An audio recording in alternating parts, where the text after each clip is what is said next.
1 minute, 30 seconds remaining.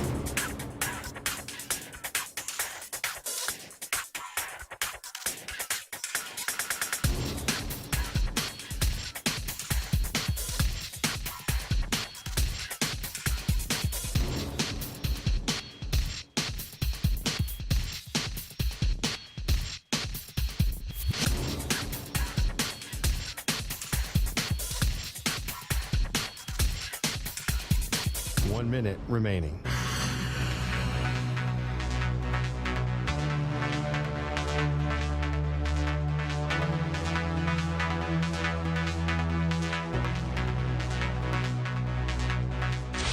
Five seconds remaining.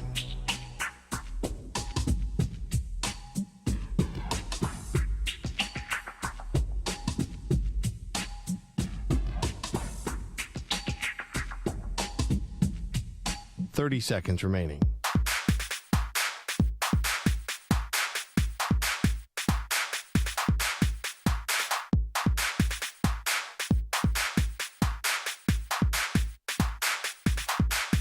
$15 seconds.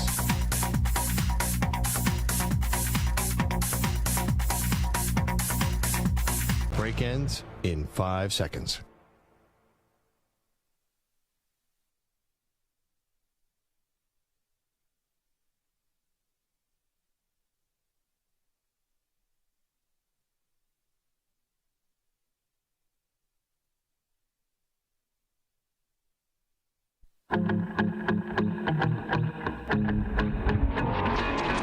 Jokic with the only ever 30-20-10 triple-double in the history of the NBA Finals, and Perloff is not impressed. It's so boring. Wow, and you're a massive NBA fan, so I feel like for you to say that. I'm not a massive 8-footer fan. I like high-flying dunks, very deep three-pointers. So I like LeBron James, I like Steph Curry, I like Michael Jordan. How varied in people you had there. I do not like... the greatest ever, and that's it. Everyone else can go screw. What is he doing that's exciting? You're saying that I'm denigrating his greatness. I'm not. He's unbelievable. You just don't want to watch it. He's simply unstoppable, but I think it's boring. They are Maggie and Perloff on CBS Sports Radio. Yeah, we are. Welcome to the show. Hope you had a great weekend. It is Maggie and Perloff. Maggie Gray, Andrew Perloff, and you. We're across the country on CBS Sports Radio. If you want to watch the show, you can do it. YouTube.com/CBS Sports Radio. We continue our great debate series in today's show, and throughout this week. We'll get to the topic in just a moment. But Perloff, I think this is really cute. I find this cute, what some of these NBA teams are trying to do right now. They're basically just moving around. I would say the deck chairs on the Titanic, considering the story we had last week. But they're just moving things around and shuffling players around, and it's not going to make a difference. I love Damian Lillard. I think he's awesome. He gets traded to the Miami Heat. They're still losing to the Nuggets. Kristaps Porzingis goes to the Celtics. They trade Marcus Smart to Memphis. Celtics will still lose to the Nuggets. Draymond Green back to Golden State, goes to Sacramento, goes to Dallas. You're still losing to the Nuggets. Everybody is still losing to the Nuggets if the Nuggets are at full strength. Phoenix, Bradley Beal, cute idea. You're still losing to the Nuggets. To me, Denver is so far beyond what these teams are trying to do. I find it cute and admirable that they're actually trying to make a run at this. Yeah, because there have been so many repeat champions lately. In fact, there have been so many repeat finalists that you're right. Like, there's no reason to think in the NBA, once one team wins the NBA championship, you might as well fold the tent. Every year we have a completely new set of finals teams. What difference does it make? That's very recent. There was year after year where we basically did LeBron against Steph Curry. We did Cleveland Golden State for like 4 in a row. Because now it's parody Scrubsville. You just had Christian Brown play a key role in an NBA Finals. You're telling me this Denver team is so far ahead of everybody that they can't be caught? First of all, the key is everyone's got to stay healthy for an entire year. Whoever stays healthy to the end gets to the finals. That's a given. Yep. That's a given. But that never, ever happens in the NBA. How many teams have had their... Milwaukee, there's no way after Milwaukee won its first title, we would have said, oh, they're not going to be back to the finals. But everybody got hurt because that's what always happens. But besides, I like Boston. I think with Boston, Porzingis. If Boston can avoid Miami's small ball attack and get to the finals, I think somebody's going to come at a center against Denver. And Denver has not faced really a full team yet. They faced the Lakers, who are slow and old. They faced Miami, which is a bunch of two guards. Made no sense. There's no way they were going to win. So I think the Boston said, I got to get some height. I think Phoenix is going to get some height. I think the Lakers are going to get reinforcements. So I'm not counting them out. Phoenix has height. They have DeAndre Ayton, No, but that's not non-scrubby height. That's not enough. I mean, he was a former number one overall pick, but okay, call him a scrub. And then Porzingis, because a guy had one season, all right, two, I guess his rookie year, and this year where he had good health, playing for a team that nobody was watching outside of the most diehard DC sports fans. Right. Nobody was watching Porzingis, and he's got all the lower body injuries that you would hate to see from somebody who's 7'3". But he played 65 games. Okay. That's an eternity in the NBA. That's an Iron Man in today's NBA. And now, do you think he's going to do it again? You're crazy. Yes. Well, here's the thing. He said they went into the finals. I can't believe Miami did this with a 6'9" power forward and Bam Adebayo covering Jokic. Yeah. That was actually okay. What if there was an actual center who wasn't? Ayton is not. He's persona non grata in Phoenix. Obviously, last year Monty Williams didn't even want to put him on the court. I think if there's a real now, though, but Ayton does not work. You can just see he is not a hardworking player. If they get a real center against Jokic at some level, and now I understand he did beat up Anthony Davis, but the Lakers are a flawed team. So I think there's definitely a chance somebody puts something together. It's not done. I'm not like you. I'm not so high on Lillard to the Heat. I think that would be a really good team. But I do think that there are other moves to be made here. I think you're jumping the gun and counting the Nuggets in as the next year's champion. Okay, so I'm sorry. Is it Brook Lopez is going to change the fortunes? I mean, he's a body. He's great. He's better than Jock Landale, who the Phoenix was thrown at Jokic left and right last year. And Jokic barbecued him. I mean, he was actually better than Ayton, way better than Ayton. That says something. But I think that there's a reason why. I understand that Giannis has won 2 MVPs, but the Milwaukee and the team building there turned out to be flawed, and they also got hurt. I mean, that was just the bottom line of it. But Jokic is a 2-time MVP in one that we haven't seen, and not that Giannis doesn't do this, but what's been the thing about Jokic that everyone's been talking about, right? Which is everyone wants to play with him. Passing, right? Passing. Everyone gets theirs. No one's worried about touches or is the ball. In Phoenix, I'm probably worried about that. I know these guys can be selfless and but isn't everybody going to want to score? Isn't everybody going to want the ball? Isn't everybody going to want to be a little bit of the hero and take the credit if you're in Phoenix? I don't know if that's going to be able to work. Miami, same. Wait. You're saying the current lineup in Phoenix, there's going to be fighting over the ball? I mean, I don't know if it's going to be fighting, but I think it's going to be. I don't think it's going to be nothing. Oh, I thought you said that. I thought you were implying that a future free agent wouldn't want to go there because there's no scoring left on that team. I'm just saying that this Nuggets team to me is like the perfect balanced team, Yeah. And it's because Jokic, because he is the most unselfish superstar. Not that Kevin Durant's a selfish one. There are guys who pass. I get it. He's not like all me. But just the way that Jokic plays, his skill set, it's perfect. It's just perfect. Well, listen. They had the easiest road of any team that has ever gotten to the finals this year. They still beat the Lakers. You poo-poo the Lakers. A 7-seed Lakers. The Lakers who were an 11 seed 2 weeks before that happened. Wait, but hold on. That's probably one of the worst finals teams in history. One of the worst conference finals teams in history. After the trade deadline, they were much better. They still were getting to know each other. I mean, Rui Hachimura was their 3. No, I get it. And Rui Hachimura, to his credit, really increased his value. I do. I love me some Rui. And you love Reeves. Come on, this we all was love a little Lonnie Walker. Clearly an incomplete Lakers team. Based on the fact that they hadn't played a lot together, continuity is a big deal in the NBA. They'll probably be a much better team next year. And also, Phoenix had no continuity. They had never, and they still got 2 games with an injured Chris Paul off Denver. They got more than anyone else. Yeah, I mean, and I think they might have won that game where Chris Paul got hurt. There's a long way to go. Phoenix does need to add a couple bodies. How they do that, I have no idea. And then, okay, are we totally shortchanging Damian Lillard of Miami? Listen, Dame is the most interesting person because I would probably say Draymond, but I think we all believe that Draymond's probably going back to Golden State, so we know what this looks like. If Draymond actually left and went to Sacramento or somewhere else, maybe that's really intriguing. Dame, to me, though, without a doubt, is the most interesting team switch. No disrespect to Bradley Beal, no disrespect to Kristaps Porzingis, but he's the most interesting switch. Oh, sure. But the problem is we watched that series against Denver.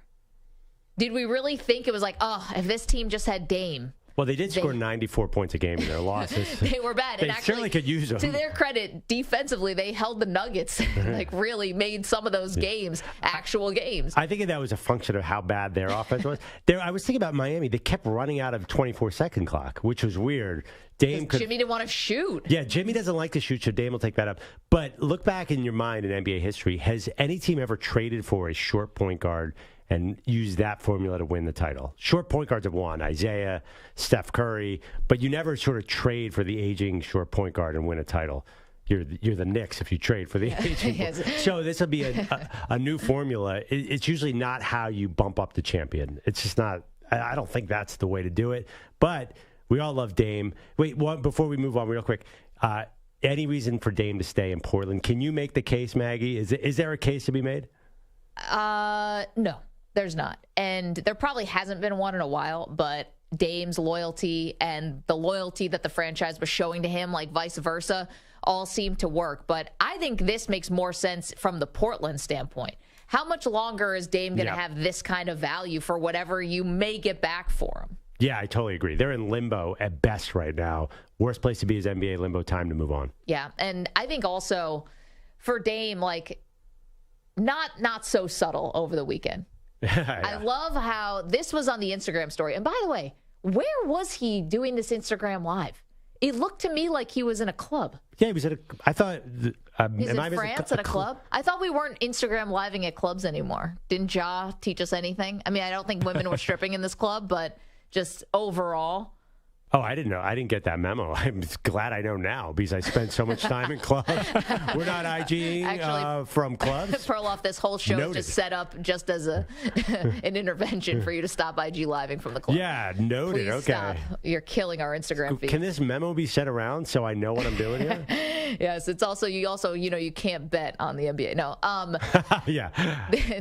So this was Dame's Instagram. Looks like he's at a club in France. And this was the song playing.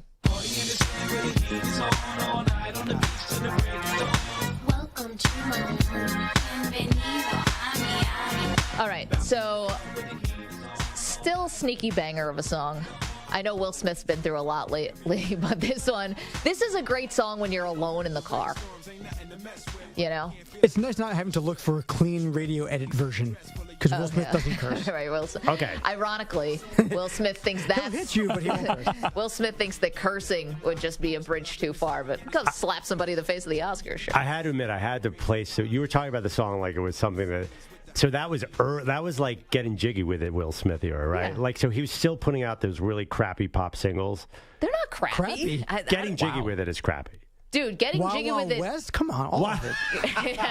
I mean, it's not. Movie. It's not like his first two albums. He was No, it's putting not out. Summertime. But first of all, you're from Philly, so how dare you? Well, even, yeah, like, because he abandoned the city when he used to be cool. When him and Jazzy Jeff were in Overbrook, 15 minutes from my house. Yeah. But then I think he was like half of his songs were tied to some movie. Like he was in a movie to write a song being for it. Smart. It's called making money. I mean, Yeah, but it's not exactly. It's not exactly.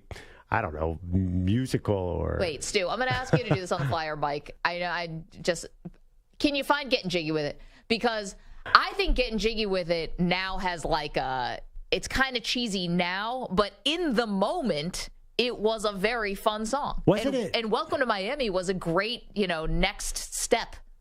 Yeah, I mean... Okay, I don't think people are going to confuse Will Smith and Kendrick Lamar, though, as far as... No, of course not. That's what I'm saying. It's as poppy as you get. And wasn't Getting Jiggy With It sort of like wasn't that a movie, too? Wasn't that from the first Men in Black or something? It was like tied into the movie. It might have been. I see...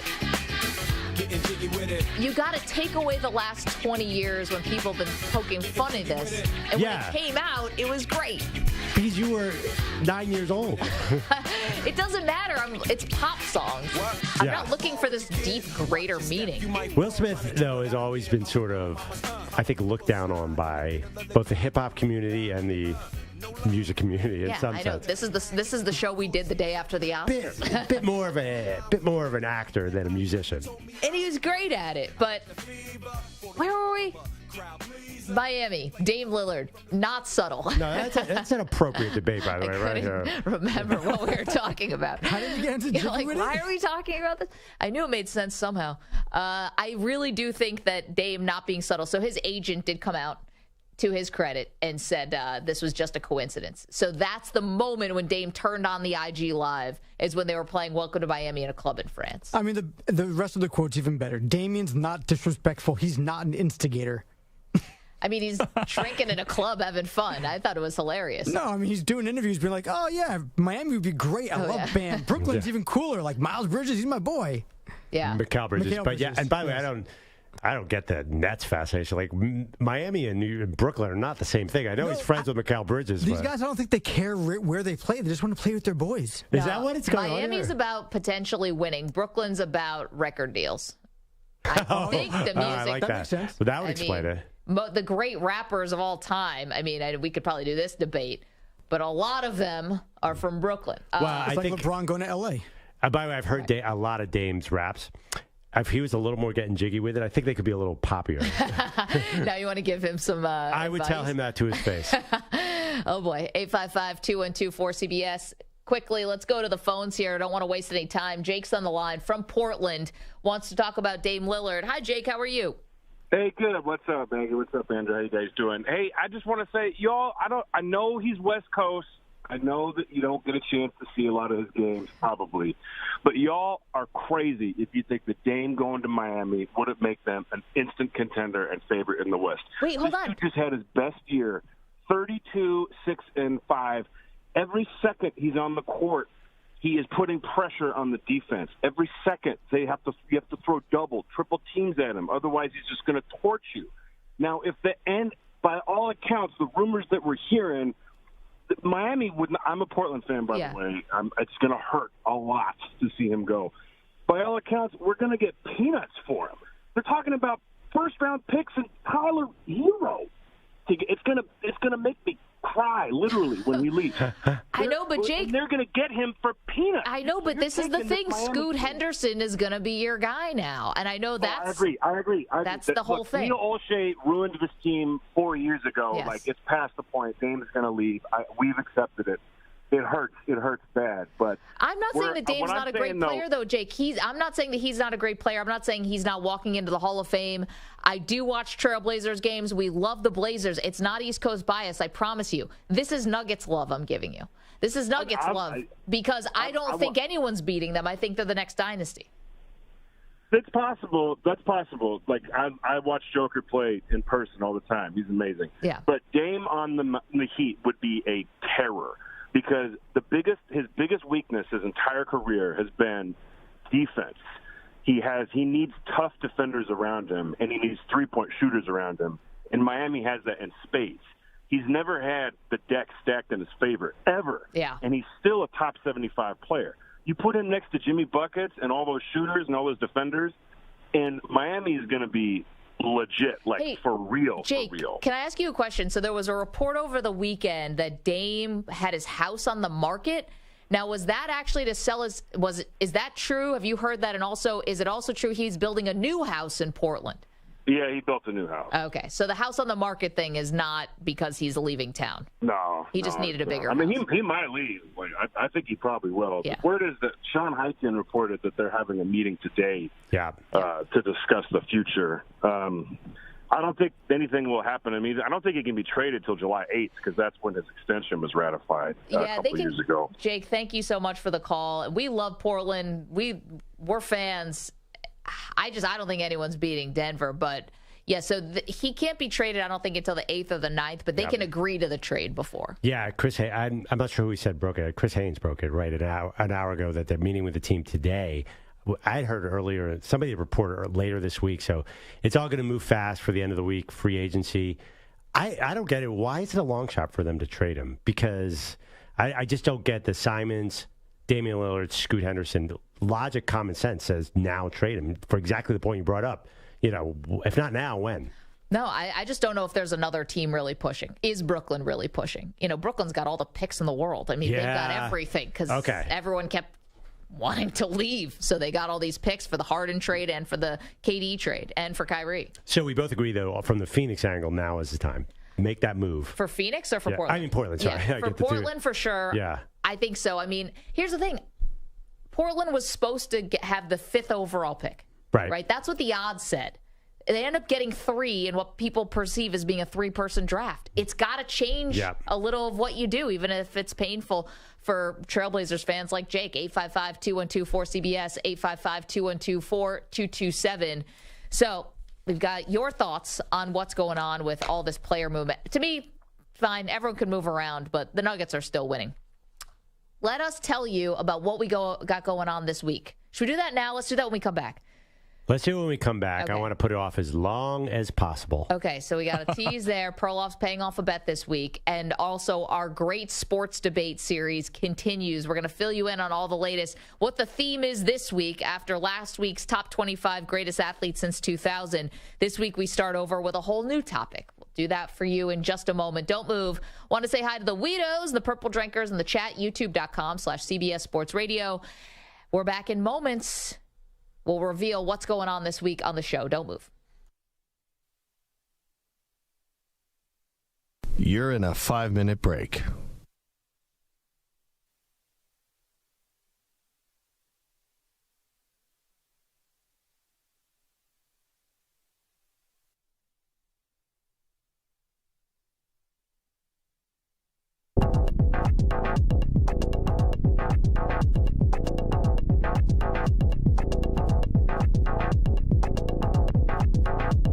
Four minutes, 30 seconds remaining.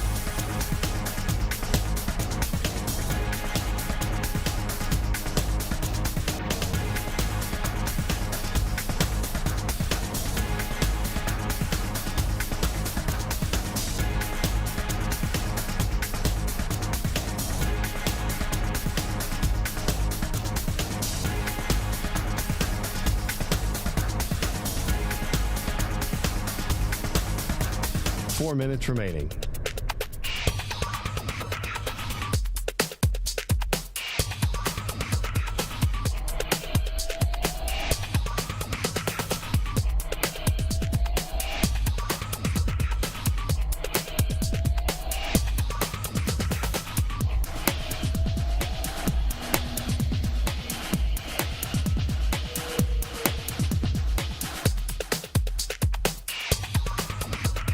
Three minutes, 30 seconds remaining.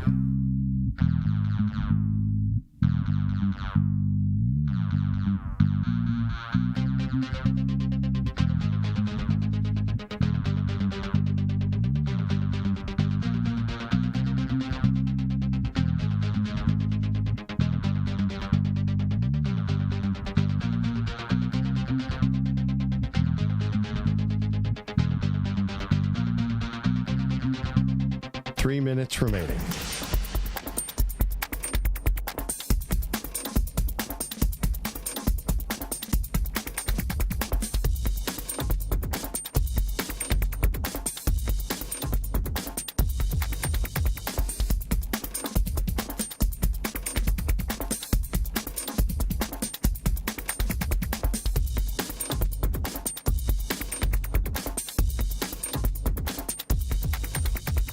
Two minutes, 30 seconds remaining.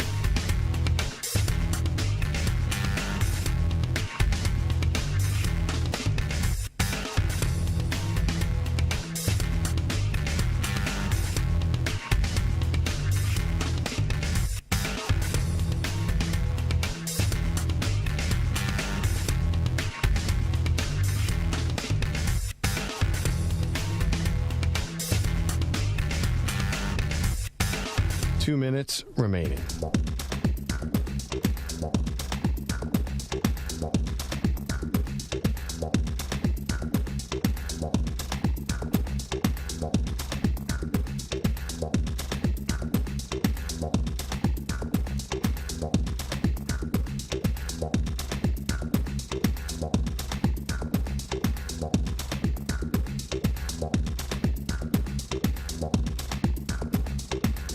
1 minute, 30 seconds remaining.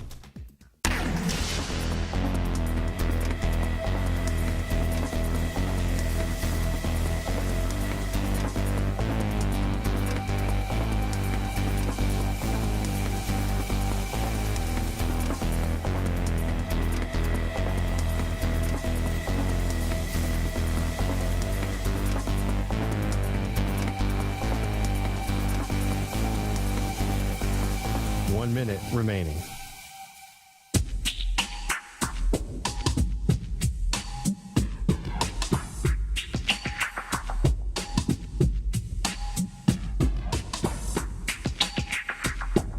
Forty-five seconds remaining.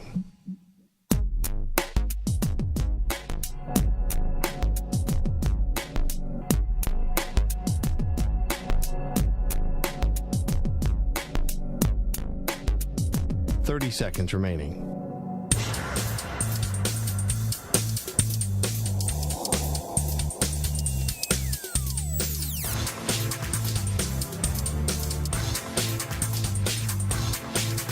Fifteen seconds.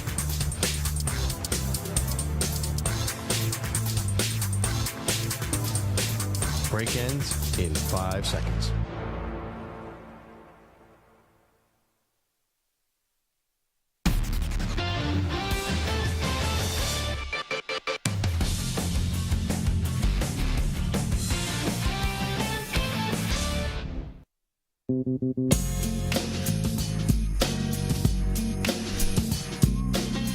Welcome back to Maggie and Perloff.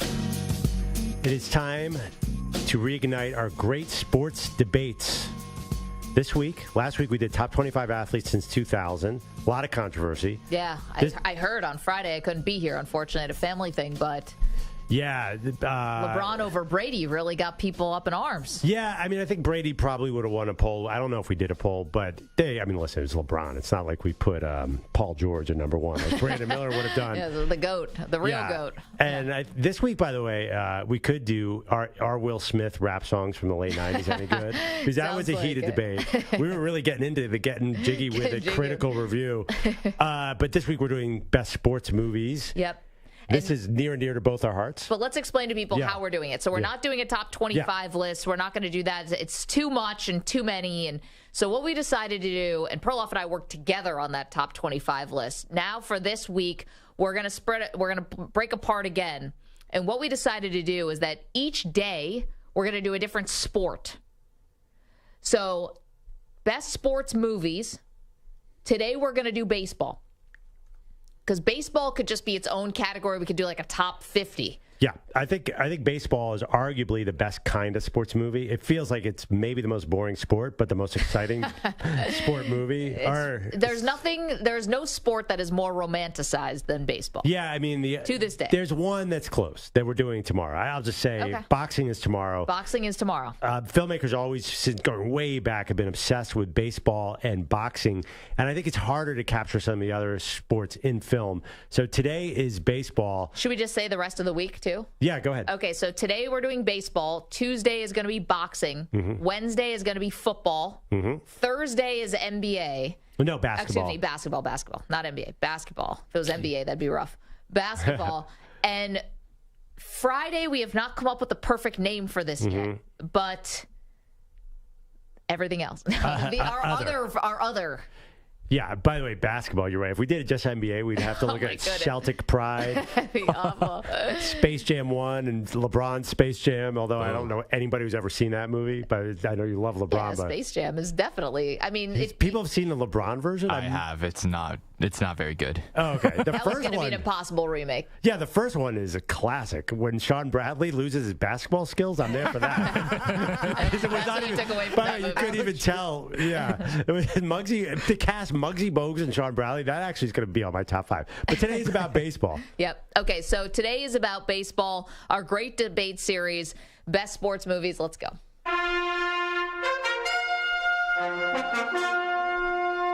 The Great Debate Series.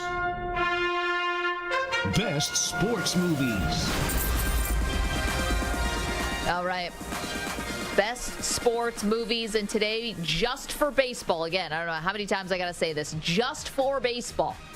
How do you want to do this? Your 5 and my 5, or what do you want to do here? Yeah, let's do your 5 and my 5. You go first. Okay, number 5 on my list is Moneyball.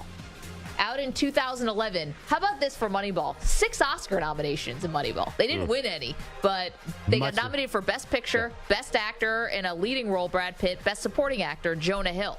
I would say much like that Oakland A's team. They got nominated, but they never won it all. Robin Wright, fantastic in this movie. Philip Seymour Hoffman as Art Howe is excellent. Chris Pratt, is Scott Hatterberg. I mean, fantastic movie. Not like about a mathematical analytics theory. How they created an Oscar-nominated film out of that, and is an achievement, obviously based off the book Moneyball.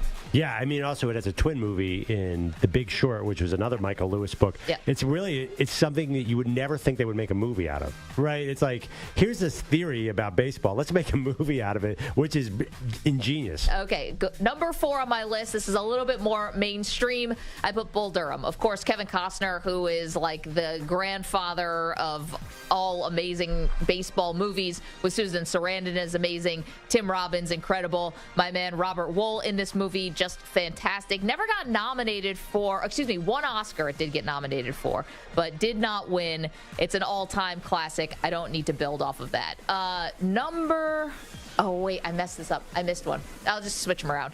Number 3 on my list is Sandlot. This is going to cause a lot of debate on this show. To me, there is no debate. The Sandlot is absolutely a top 5 baseball movie. This didn't even really launch a lot of young careers, but all of the kids in this movie are excellent as child actors, which is hard to pull off. You get like the James Earl Jones, Dennis Leary's in it, so you get a couple of those familiar faces as well. You get classic lines. You're killing me, Smalls, Wendy Peppercorn, all those things. Just fantastic. So Sandlot, number 3 on the list for me. Number 2, talk about star power. A League of Their Own. A League of Their Own, to me, as far as dramatic, it's got everything. It's got drama, comedy. It's got the stars, of course, with Gina Davis, with Tom Hanks. Madonna's fantastic in this movie. Rosie O'Donnell's fantastic in this movie. This is a underdog story. This is a make you cry story. This is a happy, ambiguous sort of ending, kind of leaves you guessing story. Did Dottie drop the ball on purpose so that kid could have her moment? It's a family story. Everything is perfect about A League of Their Own. Can you just say the line? Directed by Penny Marshall. And there's no crying in baseball. So there you go. Does that count? Does that help it? That has one of the most iconic lines in movies? Without a doubt. And then number 1 on my list, it's Major League. It will never not be Major League. From when I was 8 years old to when I'll be 80 years old, it will always be Major League. To me, as far as sports comedies, and maybe it doesn't hold up to this day, but I don't know if I even really care about that. Tom Berenger is incredible. Charlie Sheen is obviously unmatched in this movie as Wild Thing. I love Corbin Burnson in this movie. It was perfectly cast. Wesley Snipes is so good in this movie. Don't stay home without it. Renee Russo, who more of a model, I guess, in her day than as an actor. And I love James Gammon is Lou Brown, the manager, who's working at like a Jiffy Lube, and then they call him out. It's so good. Bob Uecker steals the movie because of his incredible portrayal with Harry Doyle. It's a perfect movie. Yeah, no, it's pretty solid. Okay, Charlie Sheen, by the way, is just... what a run in the late 80s by Charlie Sheen. Okay, I have some similar ones and some different ones. Okay, go ahead. I'll start at number 5. This one I went a little off the board. 1976, Bad News Bears. Now, obviously an iconic movie. Somehow I never really saw it as a kid. I had no idea what was on it.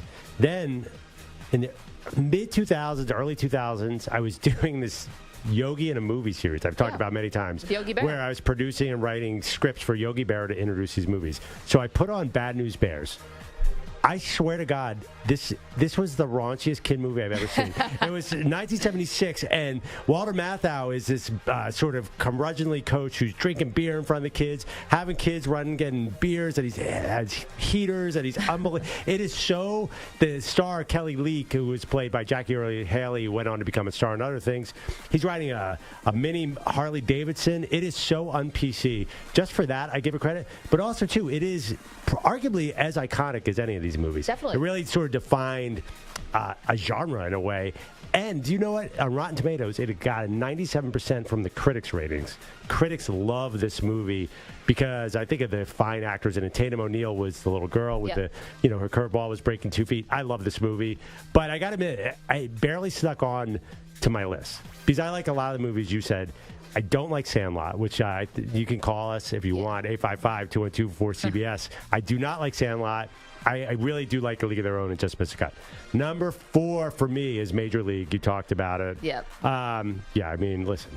I like Major League so much. Like you, I was tempted to put 2 and 3, including 3 where Scott Bakula took over for Tom Berenger's role. They're asking me in the chat, I didn't put Major League 2 on. No, this is the one where I'm not going with sequels. Where's the one? Do you guys ever see the one where the ball, they do an effect where the ball starts spinning in midair in Major League 3? I thought that was Angels in the Outfield. No, they do the Angels in the Outfield effect. It's pretty awesome. Number 3, Field of Dreams. I mean, you guys want to make me cry right now? I know. Dad, want to have a catch? And by the way, talk about star power. I mean, this had Kevin Costner starred on it.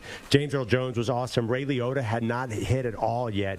I don't think Goodfellas had come out yet, and he played Shoeless Joe Jackson. It was incredible. The music alone, just hear that, and I'll start crying. So that to me is good. It celebrates baseball big time. Okay, number 2 is where I think we really differ. I have The Natural with Robert Redford. Yep. Obviously directed by Barry Levinson, who's the best. The guy who did Diner and did all sorts of huge movies. What's the one with Tom Cruise and Dustin Hoffman? The one on Rain Man. That's Barry Levinson. This is 1984. Now, a lot of people, I think the only people have a problem with how old Robert Redford was. So he was playing like a 21-year-old kid. And then he went on to play like a 37-year-old kid. But it was awesome. Glenn Close is obviously the good girlfriend, and Kim Basinger's the bad girlfriend. There's so many iconic moments. My favorite part of the movie was Wilford Brimley playing the manager and walking around saying, I should have bought a farm, to his assistant coach, who I think has been in all the other baseball movies. That guy, I don't know, whoever plays the assistant coach in Natural feels like he's been in 10 different baseball movies. But my number 1, like you, I have Bull Durham, just gets the edge. Because you know what it is? Everyone talks about Bull Durham, and all the players say, oh, that's what minor league baseball is like. Yeah. So it was super entertaining. Well, not everyone's sleeping with Susan Sarandon, but yeah, in their dreams. I think they kind of are in minor league baseball. My favorite scene, and I think about it all the time, is when Nuke LaLoosh, played by Tim Robbins, goes to pitch, and he hits. First, he takes out a sign, then he hits a mascot with wild balls. That is, to me, is like, because you all know that when a pitcher just gets out of control, it is out of control. Really, really good movie. I don't know if I like the end necessarily, where he gives up his dream and then settles in with Susan Sarandon. In the last scene, they're dancing in bathrobes. Yeah. That was a little soft for me, but it's still a pretty great movie. So our difference is, so that's my top 5. All right, there we go. Difference is, I like The Natural and Field of Dreams, where you have Sandlot, Moneyball, League of Their Own, and I put Bad News Bears in. Yep. Yeah, for me, I think our biggest distinction is Sandlot. And I'm a bit on an island here, but I just What don't you like about it? I don't think it's a great movie. I think it's it's definitely, they're all corny. All 10 movies on here are corny. Well, this one doesn't. I don't know if this I don't balances. think A League of Their Own is corny. Okay. Well, right, but you would know what I mean about Sandlot. The corny effect is on high. It's like, and the big dog and Well, it's a kids movie. Yeah, I know. I just like, I don't know why Sandlot doesn't do it for me. I used to argue with Dan Patrick about this movie all the time. Oh, Dan likes it. Dan, everybody. There's a lot of people who like it. Listen, I do have a Rotten Tomatoes. The critics do not love Sandlot. Yeah, well, they know. It just felt like they were sort of playing on these sort of tropes about baseball and the backyard, and like, to me, it wasn't as, I don't know, organic as some of the other movies. How obnoxious does that sound? I'm seeing Two-Ton Tony, Perloff is on drugs. I'm seeing a lot of love for The Natural from RPC and others. Rude Dog says Eastbound and Down for honorable mention, even though it's a TV show, but it's a TV show, so we're doing it's a TV show. We love Eastbound and Down. I mean, all these are Eastbound and Down is marginally a baseball show until it goes down to Mexico. Then it gets more into the baseball. But isn't he? He's a gym teacher in season 1, which is amazing. Marco, what did we get right? What did we get wrong? Well, Major League, obviously, for me, there's nothing that I really have a major problem there. I don't know if it seems to me a little nuts that you got Major League and Sandlot and Moneyball in the same kind of category. I know. It's a little funky for me. That's a little funky for me. Okay. So you don't think which one doesn't belong? Moneyball, just from the, Very rewatchable, Great movie. though. Great Yes. movie. Yeah. Now, you have to kind of throw a lot of things away. The fact that nobody ever talks about the pitching staff and all that kind of stuff. There's a lot of stuff that you got to throw away from that movie, but if you watch it for a movie, it's good. And Perloff, I love the Bad News Bears pick. By the way, that's a good job out of you. It's funny, we announced this on Friday, Maggie, and a lot of people said, don't put Moneyball on there. Don't put Moneyball. And I think part of the reason... Something I could have used 25 minutes ago before we got on the air. But the funny thing is not because they thought it was a bad movie. They just don't think it's a sports movie in a traditional sense. It's so different. It's about building a team. It's not like... And even at the end, they tack on some exciting baseball games. But it is very, very different than saying... The main character is a general manager of a baseball team. That makes it a baseball movie. I mean, the stuff with the daughter is a little bit all right, but every movie has flaws. People just find that they turn that book into a movie obnoxious, I think. Brad Pitt was pretty good at it. Well, again, I think it's the bad taste people have with Moneyball because of the fact of, Billy Beane did look what he did. They kept losing. They lost. Like, what was the final... Yes, there was no they don't win the World Series. They don't win a series. Never mind the World Series. This isn't like Major League where all of a sudden they're going to the World Series. They win the pennant and it's like there. That's what I meant. Like, it's not like a traditional baseball movie. Because it's real. Because it actually happened. Because real life, everything sucks. Yeah, I guess. Yeah. Then make it a documentary. Like, why did you really have to use Chris Pratt? And you have Brad Pitt in the room and Chris Pratt, and just make something else with all those great actors in there. Laura's in the chat. No 42, no 8 Men Out. 42 was hard to leave off. I did love 42. It's fantastic. 8 Men Out I looked at hard, by the way. Although I have to be honest, I've only watched it like once or twice. Large and Park says No, a documentary is a documentary about Doc Ellis. Awesome. Throwing a no-hitter on LSD. I've never seen it. Oh, no, it was amazing. That I didn't see. By the way, Bang the Drum Slowly, too. If you go back in time, you went to Bad News Bears, Bang the Drum Slowly. Have you ever watched it, though? Yeah. I don't know if it holds up, where De Niro's a catcher who's dying. Again, holds up. I mean, some of this stuff you kind of have to take with a grain of salt to know the time. It's a really good, if you're doing documentaries, which I'm leaving off my list for now, at least, we'll discuss. The Nolan Ryan documentary is amazing, by the way. If you guys, the one that just came out this year, really good. So was the Reggie Jackson, if you saw that on Prime. Reggie Jackson was great. Really? Yes. I worry a little bit about documentaries because of the recent onslaught of documentaries. That makes it really hard to include them. I think you have to be really special to make our list. Yeah, I mean, there will be documentaries on these lists. Perloff and I are sharing our lists as the weeks go on, or the days go on, rather. So there will be documentaries. None made it on our list today. Like, you could have done Ken Burns baseball. I mean, but who could watch 10 hours of that? Yeah. I mean, you're right, but I'm sure it's amazing. Okay, so tomorrow we are going to do boxing. Top 5 boxing movies is tomorrow. Wednesday will be football. Thursday, basketball. Friday, we still haven't decided what to call this. Hockey and everything else. I don't know what else to call it. 855-212-4CBS, 855-212-4227. All right, you thought you already had a lot of Aaron Rodgers in your life. You're about to get a whole lot more. Maybe. We'll get to that in just a moment after this CBS Sports Update with Marco Belletti.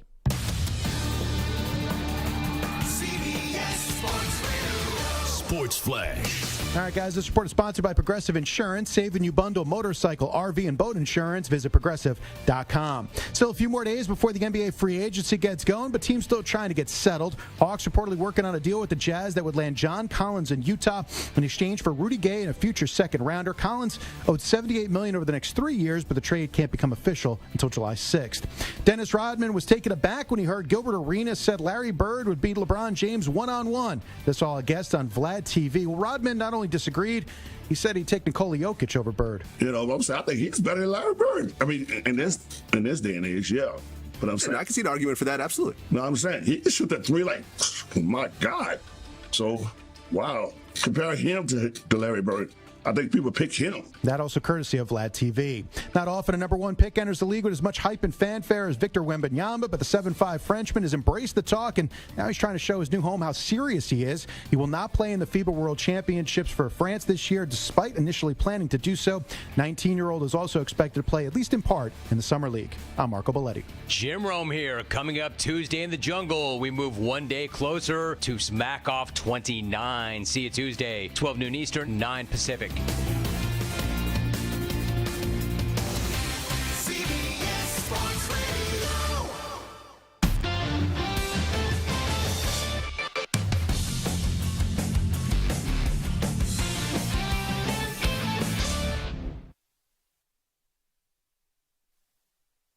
You're in a 5-minute break.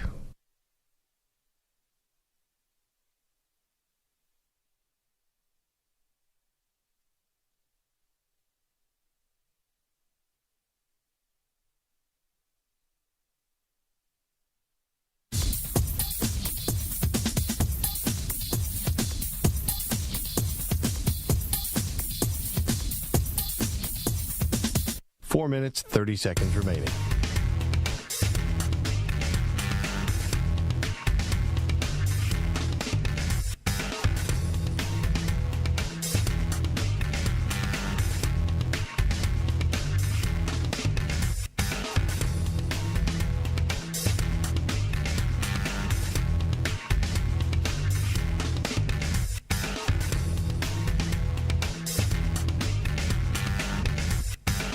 Four minutes remaining.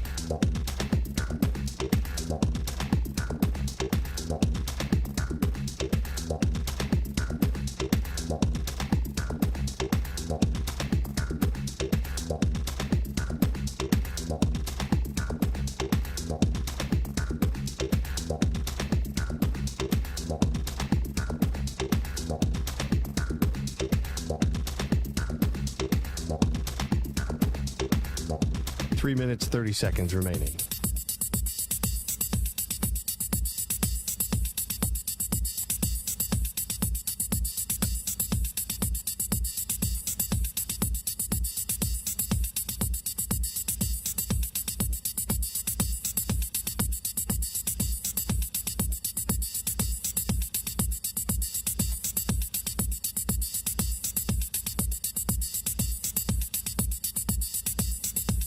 Three minutes remaining.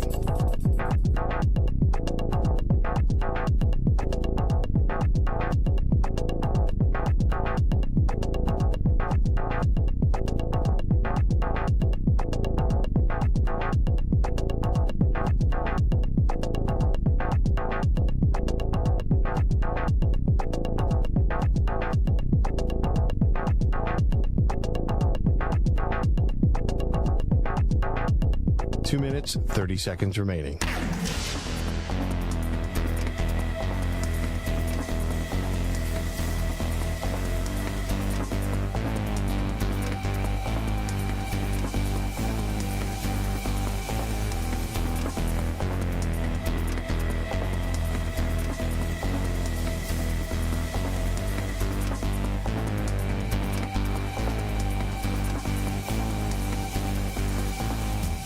Two minutes remaining.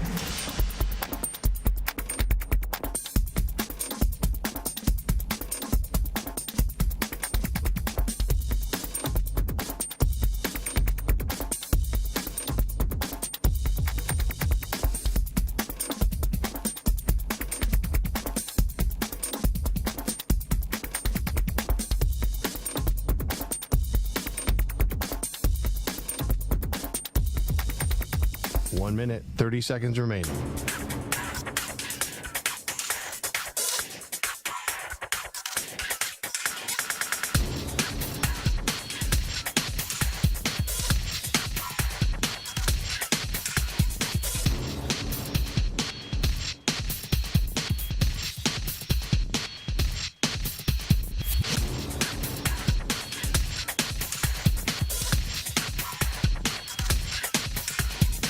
One minute remaining.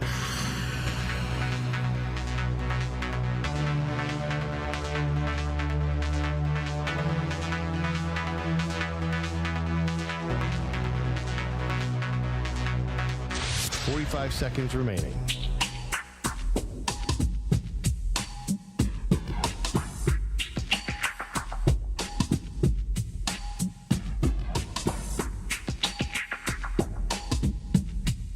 Thirty seconds remaining.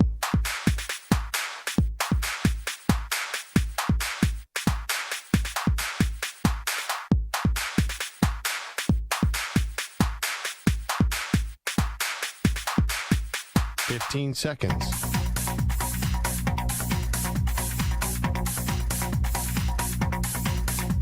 Break ends in 5 seconds.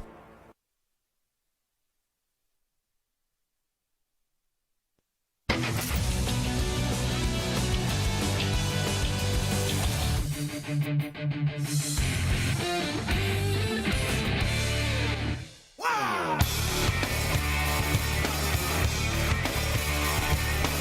to Ask the Pros, where you, the listener, gets to ask us a question, brought to you by O'Reilly Auto Parts. Simply tweet your question at CBS Sports Radio or at Maggie and Pearl using the hashtag #AskThePros. Be listening later in the show when we might answer your question. Think O'Reilly Auto Parts for all your car care needs. Get guaranteed low prices and excellent customer service from the professional parts people at O'Reilly Auto Parts. All right, we put out our top 5 baseball movies. I put out my 5. Maggie put out her 5. I don't have Sandlot on there. I guess Maggie doesn't have Field of Dreams. No. Call us, 855-212-4CBS, 855-212-4227. Let either of us have it. It's up to you. The robust debate, is Naked Gun a baseball movie? Because they're going through some iconic lines, and hey, it's Enrico Palazzo is definitely Enrico Palazzo. Definitely an iconic line. Michael in California, our friend, said, I wanted to ignore your top whatever list because I do not want to get mad at you again like I did last week with how terrible your list was. But no, for love of the game, you pulled me right back in. Oh, man, we did not have for the love of the game. So let's go to Michael, who's in Ohio. 2 Michaels thinking alike. Hey, Michael, how are you?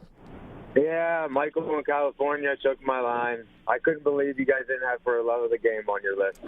I am sorry. One of the best, greatest baseball movies. And I was talking to your guy that answers the phone, and when I said For the Love of the Game, he was like, oh, but I agreed with him on exactly what he said.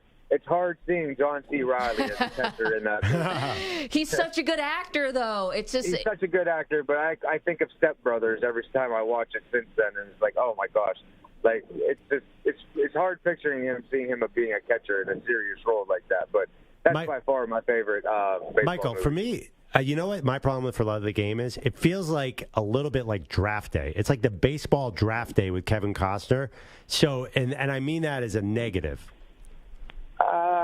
I see a little bit of what you're saying, but just like when he cuts his finger and he does the rehab and he comes back and he's old and just goes out. It's my favorite baseball movie. It's so much nostalgia. I just love it. You know, Michael, thank you for the phone call. And sorry we don't have that on your list, but we don't have that on our list, rather. But we didn't do any also receiving votes on this. Yeah. And I think that's smart. We got to come up with your top 5. If you also receiving votes, then you're putting on For Love of the Game, and then I'm putting on Field of Dreams. But if I'm talking about my top 5, then I'm not going to. I mean, John C. Reilly, it's crazy that he's not good in the movie because he's so good in Boogie Nights. He's so good in Chicago. He is so good in Talladega Nights. Step Brothers, obviously. Yeah. He mentioned Step Brothers. He's just incredible, and then in this movie, just not. Tim is in Ohio. What did we get wrong, Tim? All right, guys. Number 1, you got to take Sandlot and Moneyball off of each one of your lists, and you've got to put Pride of the Yankees with Gary Cooper and the real Babe Ruth. Yep. Pride of the Yankees was one that we talked about just, as we were kind of going over some of these lists.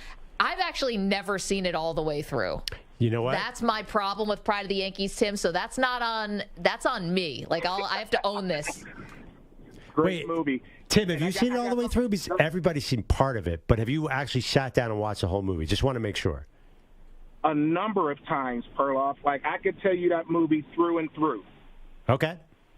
That is a great movie. To his speech at the end, with him shaking hands with the Babe as they call him up as he's giving that famous speech and everything. That is a great movie. But I got some homework for you and Maggie. What's that?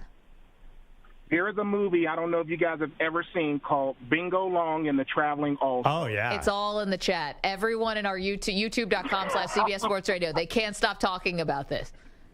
So Billy D plays who we think is Satchel Paige. Okay. James Earl Jones plays who we think is Josh Gibson. And there's a young guy. The only thing I can remember from playing the heavyweight champion in Harlem Nights with Eddie Murphy and Richard Pryor, but he plays Jackie Robinson. Oh, wow. Yes, and Richard Pryor is in this movie also. Great movie. You guys need to take a look at it. And wait. These guys.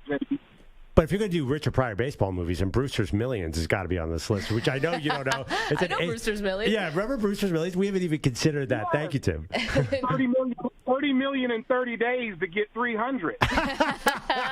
Tim, awesome. Thank you so much for the phone call. Ryan is our pal in Santa Barbara. Ryan. Yo! Maggie and McLovin, what's happening? Dude, how's the van? Dude, oh, right. I've got it all buffed out for you, Maggie. And I know you've been working on your tan. I can't wait to get you out here. I can't wait. I'm gonna be going through wine country in the van. It's gonna be fantastic. What did we get wrong about this top 5 baseball movies? My number one tearjerker in 1989 is Field of Dreams. Mm-hmm. My Neighbor, Kevin Costner. His estate down here is wow. Let me tell you, he didn't miss a step. And then number 2, Moneyball, and there he is again. And then 3, Bull Durham, and 4, The Natural. And as a kid, I got to go with number 5, The Bad News Bears. I know, Ryan. I think you and Perloff are lockstep. Thank you for the call. We're up against the top of the hour.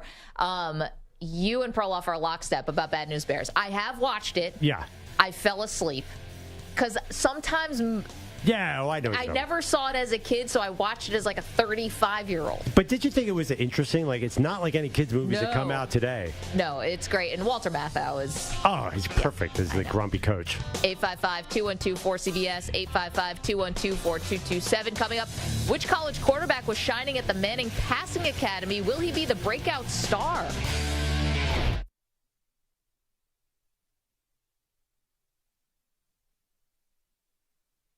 You're in a 5-minute break.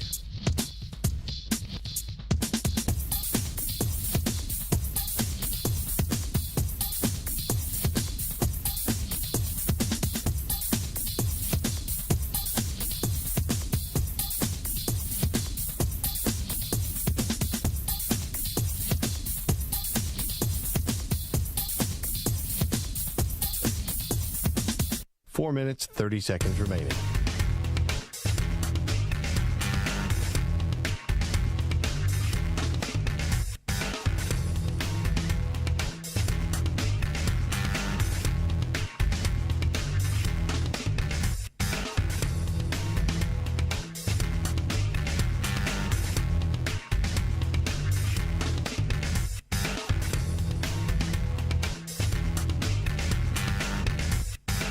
Four minutes remaining.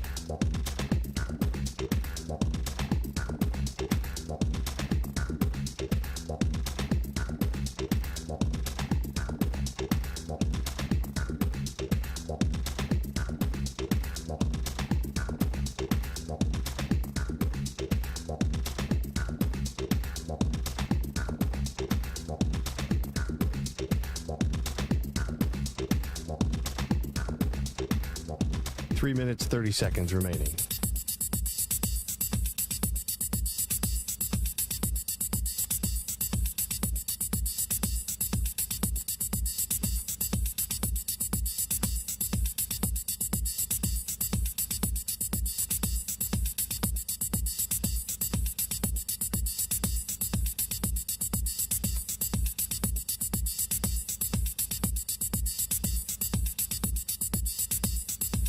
Three minutes remaining.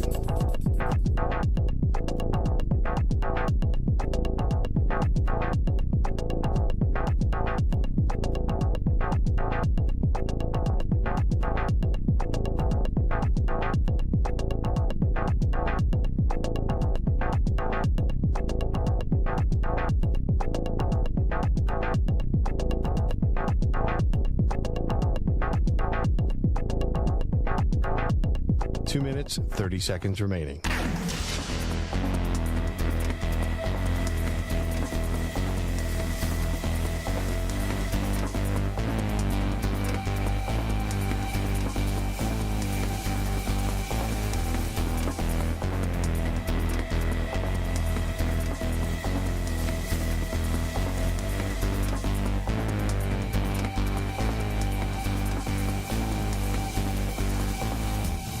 2 minutes remaining.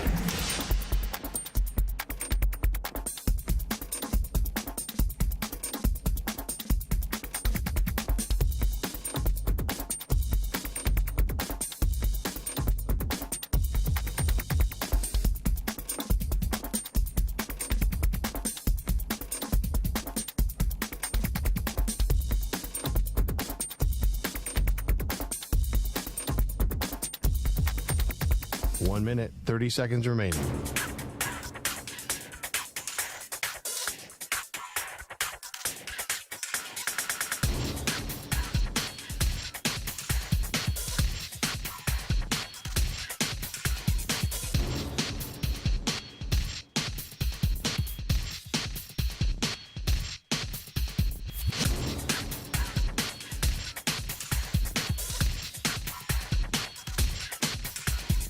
One minute remaining.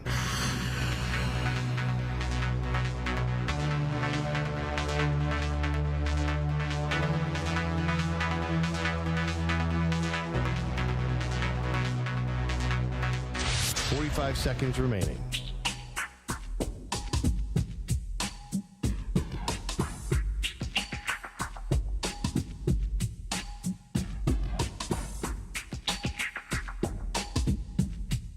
Thirty seconds remaining.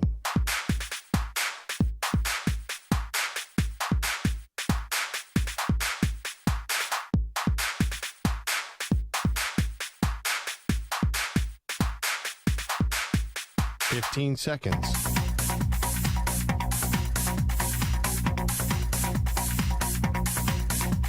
Break ends in 5 seconds.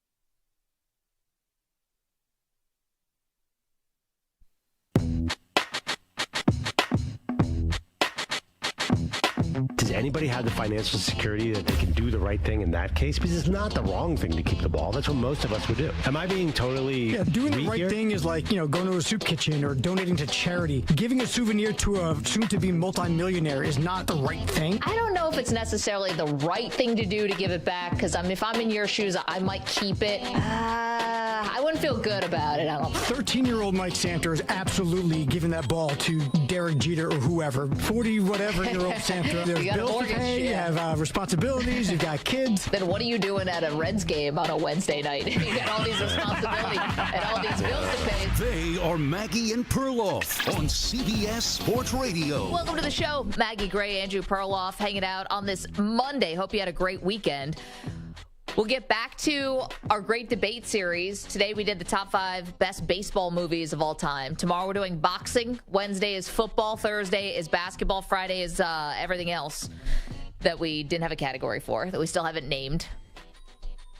People are big mad at our lists right now. We'll get to that in just a moment. But I just had to tell you, I was so impressed with Joe Milton over the weekend. I mean, this is just the latest guy who has gone viral now. Big time throws at the Manning Passing Academy. Of course, he was the backup to Hendon Hooker at Tennessee. Got in at the end of the season. A little too late, though, unfortunately, for Tennessee, and too late for Hendon Hooker, who was on this incredible heater last year. Was a Heisman favorite at one point. I mean, in Tennessee was the story of college football. Joe Milton was the backup, so he was impressive at the Manning Passing Academy, Perloff. But as far as breakout stars for this upcoming college football season, would you put Joe Milton on that list where he is starting off with a bang now at the Manning Passing Academy? So I think this is an important segment because it's June. Are we claiming guys here? Because you actually, I think we both should share Joe Milton, because there's no way Joe Milton's not going to be amazing at Tennessee. I'm just going to tell you that right now, because that offense is so high flying They did, of course, they lost their receivers. That's a problem, generally. But I think Joe Milton's going to be a superstar. He apparently can do the standing backflip, which is required for all draft prospects now. It's really the most important thing. Now, if you can't do a standing backflip, I'm concerned about you. But Joe Milton, I think the film showed incredible arm, and he's just in such a great system. I think he's going to run into a little bit of what Hendon Hooker ran into, where he's going to have all the success, and people are going to say, ooh, is that a function of the college offense, or is he really that good? Because he wasn't that good at Michigan, much like Hendon Hooker wasn't that good at Virginia Tech. So I definitely am claiming him as a future star. Would you agree with that? You want in on that action? I definitely do. Yeah. I think he's going to be great. But if I'm picking my one breakout star, and if I'm going to be pigeonholed into one, I think the breakout star this year is going to be Cade Klubnik. Okay. And it's not just because we did see him at the end of last year, obviously, for Clemson, but the changes that are happening at Clemson. You knew that Dabo wasn't going to do nothing. People hate it that he doesn't go to the transfer portal. Yeah. But he wasn't going to do nothing. So who did he hire? Garrett Riley, brother of Lincoln.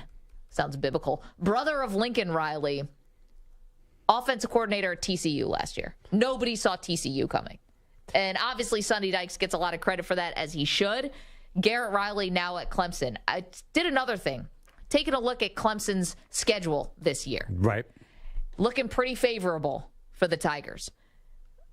First of all, just being in the ACC, they're going to have winnable games there. But this year they get Florida State at home, South Carolina at home, North Carolina at home, and maybe most importantly, Notre Dame at home. Notre Dame, obviously their best non-conference opponent. The other non-conference opponents they have are FAU, who I know made the Final Four this year, but I don't know what we're expecting from them on the football side, and Charleston Southern. So the tough road games are Miami and NC State. Yeah. But that's not exactly, that's nothing they can't overcome. Yeah, I mean, Florida State's going to be hard, a home or away for them. That's going to be a great game. I love it. I already have money on him for the Heisman, by the way. I'm just telling you that right now. I got at the end. We share him. We'll share him because too. He was so good at that bowl game. He's such a stud. I mean, he was obviously I think he was number one in his class. Here's my concern. And you did mention they brought in Garrett Riley, but this not getting receivers out of the transfer portal is driving people crazy with Dabo. When has Clemson ever had trouble getting receivers or developing them? I'm telling you, look at DJU. If he didn't run it down the field and hand it to somebody, what's their last good receiver? They've been on a complete drought. No, but Clemson for a while was like receiver U. Yeah, and then once the transfer portal started, everybody else caught by them. They haven't been really a player in that position in the draft at all. So that's my only concern for him. That's a good one. If I had to choose, I'll tell you who I looked at. I am hearing Tyler Buchner is just lighting up Tuscaloosa. And I'm going to say... Listen, there's a reason they brought him in. To combine him with Jalen Milroe, who also has a great chance to start, I think the Alabama quarterback will get Heisman consideration just because he's whoever it is. I think it's going to be. I think it's those two guys at the front. I love both those players. I don't love Tyler Buchner, but I'm hearing that Nick Saban, just his eyes popped out of his head when he got him in camp, and that he's really lining up. And that is a team that next year is going to be loaded around him, so the situation is going to help him. But here's my question: if Buchner is going to be the next great thing at Alabama, why did Tommy Rees recruit over him at Notre Dame? No idea. Okay, well, I want to question. I want to know why Sam Hartman was brought in. Yeah. Because Reese was still there when Hartman was brought in, and then when Reese left to go to Alabama, then Buchner came with him, and it was only after the spring game. I would just caution how much power Reese is going to have there. I mean, this is Nick's show. When he brings in these first-year offensive coordinators, I'm not sure that this is going to be Tommy Reese's ball game here. I mean, and you know that Nick jumps to both sides of the ball now. So that's all I would say. That the other one is, can I say two? Sure. Drew Aller at Penn State, who was the huge high school recruit. He towards the end of the year, he's just reminds me so much of Klubnik, just gigantically tall, great arm. And one more, I just want to ask. Wait, hold on, quickly on Penn State. Yeah. I was doing a little research about Penn State, maybe for some future bets, maybe for not some future bets. Did you know that by certain metrics, they have the easiest schedule in the Big Ten next year? No, I did not know that. Yeah. How about this? So they start West Virginia, then it's a little bit because of their non-conference, obviously. West Virginia, but that's in Beaver Stadium. Then Delaware, then at Illinois, Iowa, Northwestern, UMass is their other non-conference. The home of Victor Cruz. Ohio State, of course, Indiana, Maryland, Michigan, Rutgers, Michigan State. When you have to play Ohio State and Michigan State, I don't know how a metric gives you the easiest schedule in the Big Ten, but there we are. Well, because I guess everybody has to play those guys. Well, not everyone, but yeah. Yeah. One thing about Aller is gigantic. I mean, and I think the NFL is going to be sniffing around him. I had one that I'm not putting in. He's not a breakout because he was a star last year. But I heard an interesting take that people are the NFL is looking at Michigan quarterback J.J. McCarthy, who is pretty inconsistent at times, but that is kind of perfectly set up for success because that team is so loaded around him. Would that count as a breakout star, even though he was already in 2 Final Fours now? Yeah, because I don't think he was a Heisman guy last year. No. Yeah. His numbers have not been good, but I feel like you have Jim Harbaugh as a coach and a great team around you, and you are talented. He's gone halves where he's completely stunk it up, but he's unlike Klubnik and Aller. He's actually been on the national stage, so I thought he was a little bit different. Then he's plus 2,500 right now to win the Heisman. Oh, really? So that's probably a little lower than Klubnik, I would imagine. Much lower. Yeah. So I would consider him. I think we think alike. What's the best situation here? So all 4 of those guys. But we're not even talking about. I mean, listen, this is Caleb Williams' year, right? So yeah, any of he these can't guys be a breakout when you're the reigning Heisman Trophy winner. Right. My question is, will any of these breakout stars, is everybody just going to be sort of dull and fuzzy in the background as Caleb Williams has this another incredible year? As it's the Caleb Williams show? Yeah. No, because college football never goes how we think it's going to go. I don't think. No, the other thing I saw was kind of interesting as I was poking around a little bit on some Heisman odds, obviously super early, but at one sports book right now, the player with the second highest odds to win the Heisman is Quinn Ewers. Second highest after Caleb Williams. So do we not think Arch Manning is going to be a factor at all? Because I thought that was interesting because you got to obviously play every game, almost every game to win the Heisman. Did Bryce Young play every game the year he won the Heisman? I think so.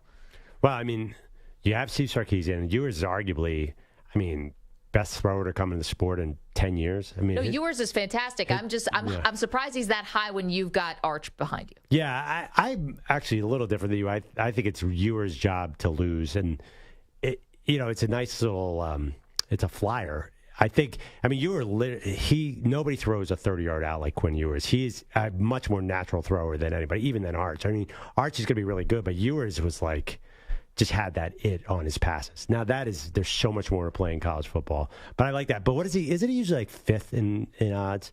The second seems a little high. I thought so. Yeah, Drake May is usually 2nd, I would think, in most Heisman odds. But who, by the way, is amazing. It's going to be because of the COVID year. There's going to be 50 good quarterbacks. I know, and everyone's 30 years old. Yeah, I know. Yeah, some of them are older. Men out there. They're 3 years older than Trey Lance, and they are on our list of breakout stars in college football. I love it. Somehow still 3 years older than Sam Darnold. Just always have it. No. Sam Darnold he'd be a junior right now. 855-212-4CBS. 855-212-4227. Yes. Someone said, I read this the other day, that I got to double check this, that Jordan Travis, Florida State, is actually listed as a redshirt junior. And he's getting a medical degree, though. I think he's in his 6th year, and he's listed as a redshirt senior. I got to double check that. Redshirt junior. So it is going to be a wild season of old guys, and I'm here for it. 855-212-4CBS. Okay, so we did reveal our top 5 greatest baseball movies of all time. Our great sports debate series rolls on this week. Baseball today, tomorrow boxing, Wednesday football, Thursday basketball, Friday. We got to come up with a name with this. We are not going another segment without me coming up with a name, or all of us together. What are we calling Friday? General sports? Just box office busters? It doesn't have to be an alliteration. Just general sports. General sports doesn't sound exciting, though. Best of the rest? I've gotten some feedback that's not going to go over well. First of all, certain higher-ups, Mike Schmeshkin, rhymes with that. When you say not going to go over well, do you think anyone cares what we call this thing on Friday? As long as we rank the movies, I think that's what they care about, not the title. Okay, so my top 5, number 5, Moneyball, number 4, Sandlot, number 3, Bull Durham, number 2, League of Their Own, number 1, Major League. Perloff, go ahead. My number 5 is Bad News Bears, 4 Major League, 3 Field of Dreams, 2 The Natural, and 1 Bull Durham. Let's go to the phones, 855-212-4CBS. Michael is in Las Vegas. Michael, how are you? Hi, you too. Love your show. Thank you. You guys interact so well, and Andrew's such a gentleman. It's nice to see. That is true. Whatever, dude. No, sorry. You're so polite to her. It's neat over the air. People are shocked. So if there's no crying in baseball is the number 1 line, the worst line is clear the mechanism in for the love of the game. That is, I hate that. I don't remember that line, but I can imagine what it means. Oh, my God. I know it means something, but I still think it's just, I hate it. Clear the mechanism. Anyways, so, Maggie, 2 thumbs down.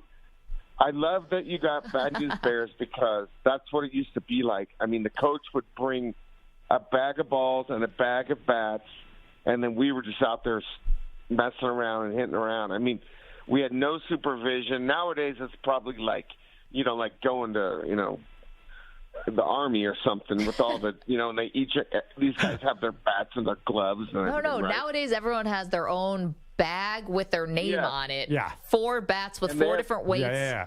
Backup cleats. They're 11 years old and they have a walk-up song, right? Yeah, exactly. And they all get trophies. And it's getting jiggy with it. Yeah. So I really love the Bad News Bears in there. Major League's tough because it's so unbelievable. It's funny, but it's kind of that's not real. Well, and Bob Uecker's amazing. Can't go by the whole thing, but whether it's real or not. What's that? We can't go by whether it's real or not because they're movies. Well, it's just. I know that's just my opinion. I'm saying it's just. But appreciate number 1, Field of Dreams. When you got James Earl Jones, when he walks around in front of that bus, when you got was it Burt Lancaster walking on the street, and then when he gets that. Remember, he gets the sacrifice fly. I mean, I'd cry every time. It's definitely Field of Dreams. Michael, Maggie. you're right about the cry factor. Thank you so much for the phone call for weighing in. But by the way, I agree with him about Bad News Bears. It reminds me of growing up in the 70s when my mom would have nobody in a seatbelt. I'd be in the front seat. She'd have a heater out the window. Not Carol. I mean, it was the 70s. You kidding me? There was nobody had any problem with any of that. It was better time to be a parent. I'm sorry, I didn't mean to. For people who weren't alive in the 70s, it sounds like you guys are making this up. Oh, yeah. Walk to school both ways uphill in the snow with no shoes? No, alone. Walk to school alone. That's what sounds made up. Nobody's doing that anymore. Would you let your daughters in year 2020? You don't even want them taking the subway in New York, and I totally get it. No. In 2nd grade, I could walk anywhere in my neighborhood without even thinking twice about it. Then, then something changed. Also, the car rules, like car seats, the obsession with, which Mike Sampson, you'll get into soon, the obsession with car seats, that was not a thing. None of that was a thing. Peanut allergy, if someone had a peanut allergy, you would have been laughed out of the schoolroom. Now it's way different. No, I got to be honest. Peanut allergies really weren't a thing when I was a kid either. Yeah, no, I think that's actually reality. It's come on board lately. I was overhearing a conversation between 2 moms at the pool yesterday. Some kid in their class has a banana allergy. No one can bring banana. Wait a minute, what? So the weird thing is we're starting, Alex is 6 months. We're starting her on solid foods now. The first thing we gave her was banana. She's thrown up all over the place with banana. Oh, there you go. So we don't know if it's an allergy or she just didn't like it, whatever. Avocado, she loves, sweet potato. But they have these rules on how you introduce nuts into the equation. I'm like, I'm so scared about this whole nut thing. Yeah. My kid's 4. I still won't let him eat popcorn. I mean, I'm so super scared. It seems like the 70s, everyone's just just wearing roller skates, smoking cigarettes, and just wearing no seatbelts. When they were 7. Well, I got to tell you, exactly. That meal you got in the tinfoil where you just stick the tinfoil in the oven. Oh my gosh, I totally forget. TV dinner. Yeah. I mean, that was every tuna casserole, TV dinner, tuna casserole, TV dinner. My wife's like, we have to have the right amount of broccoli, and she's putting all these vitamins. We just ate 70s food forever, and it was great. Well, it's different times. Part of it is like, with the microwave, you just can't put the tinfoil covered anything into the microwave. So now we've just learned, okay, now you just have like the plastic film, poke 3 holes into the plastic film. That's the key. Yeah, let's heat up the plastic film. I'm sure there's nothing bad in there that you want touching your food. Now, real quick. Mechanism. What is that, Mike? So going back to what he was talking about, for the love of the game, Billy Chappell, which is played by Kevin Costner, he's a pitcher. He's almost like a Roger Clemens type, legendary, multi-Cy Young, towards the end of his career. And he's trying like one last game to like, bring back that old part of him. And clear the mechanism is this thing when he's standing on the mound and all the fans are screaming and yelling at him. He would say, clear the mechanism, and he just drowns out everything. And it's almost like his way of focusing. Zen. It's his Zen mantra, and it was so cheesy, but it seemed to work, I guess. Well, not according to Mike in Vegas. 855-212-4CBS. It worked. It was just cheesy. 855-212-4227. We can take a little cheese with our movies, but in order to be a really great, truly top 5, it's got to be above cheese. Coming up, Perloff's favorite team strikes again. Get to that in just a moment. Don't move. Maggie, Perloff, CBS Sports Radio. You're in a 5-minute break.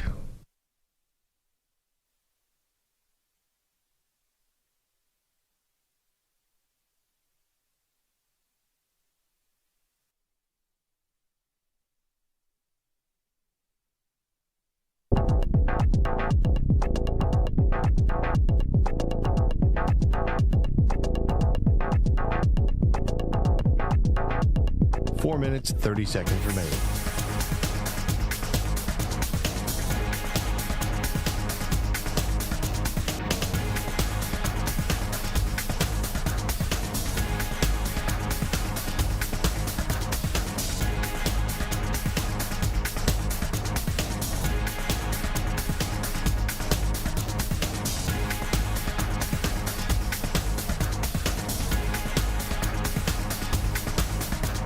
Four minutes remaining.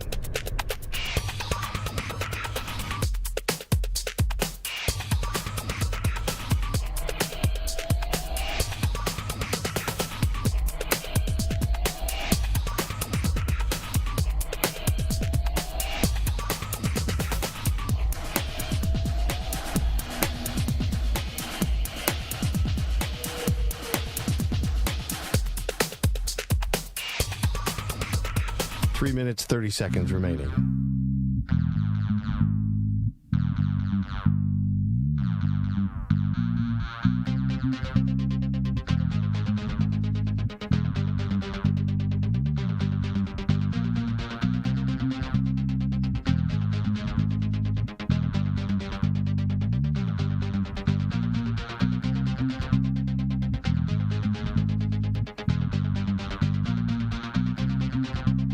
Three minutes remaining.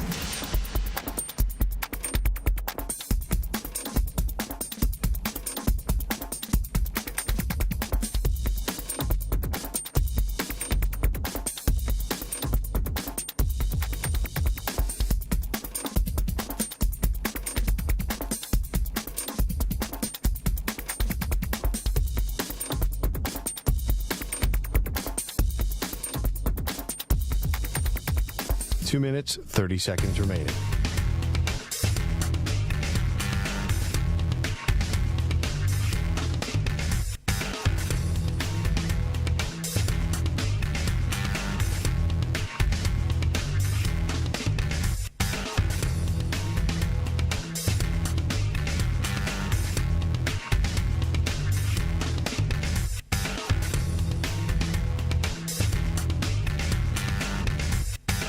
Two minutes remaining.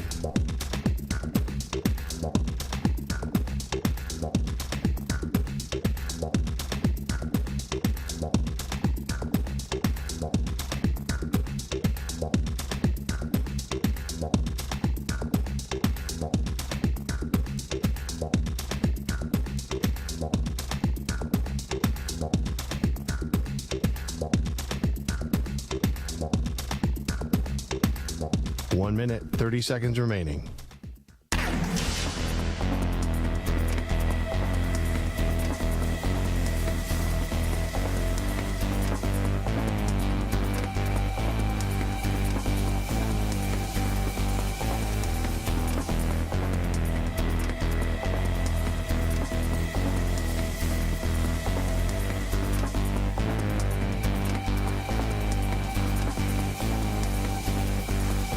1 minute remaining.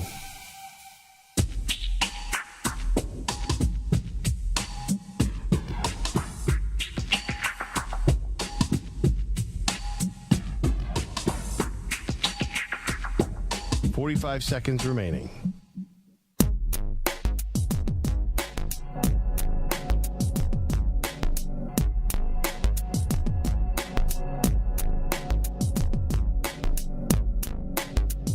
"30 seconds remaining.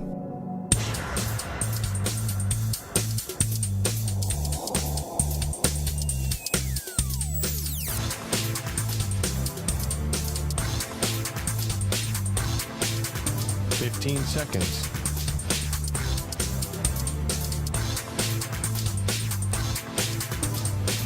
Break ends in 5 seconds.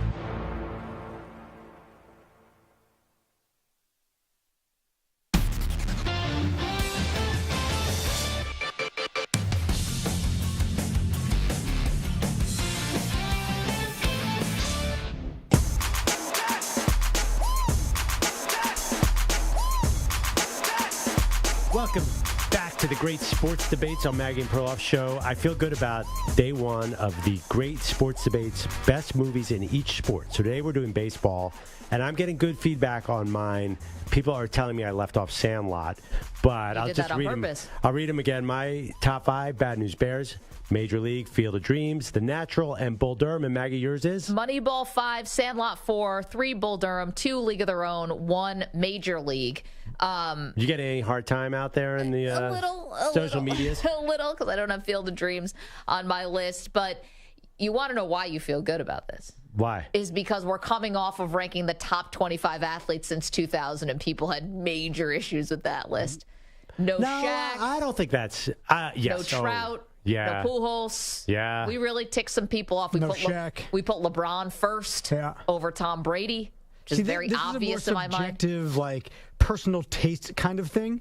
Because, like, as I'm going through my list, I'm trying to decide, am I putting this list together based off of my favorite of those sports movies or, like, the best of that sport, of that movie, right? So, like, for tomorrow, boxing, there's a movie that I love. Yeah. It's not a great movie. Well, it's a pretty good movie, but no one's going to call it a great boxing movie. But for me, it's like a top 3 boxing movie. I love it.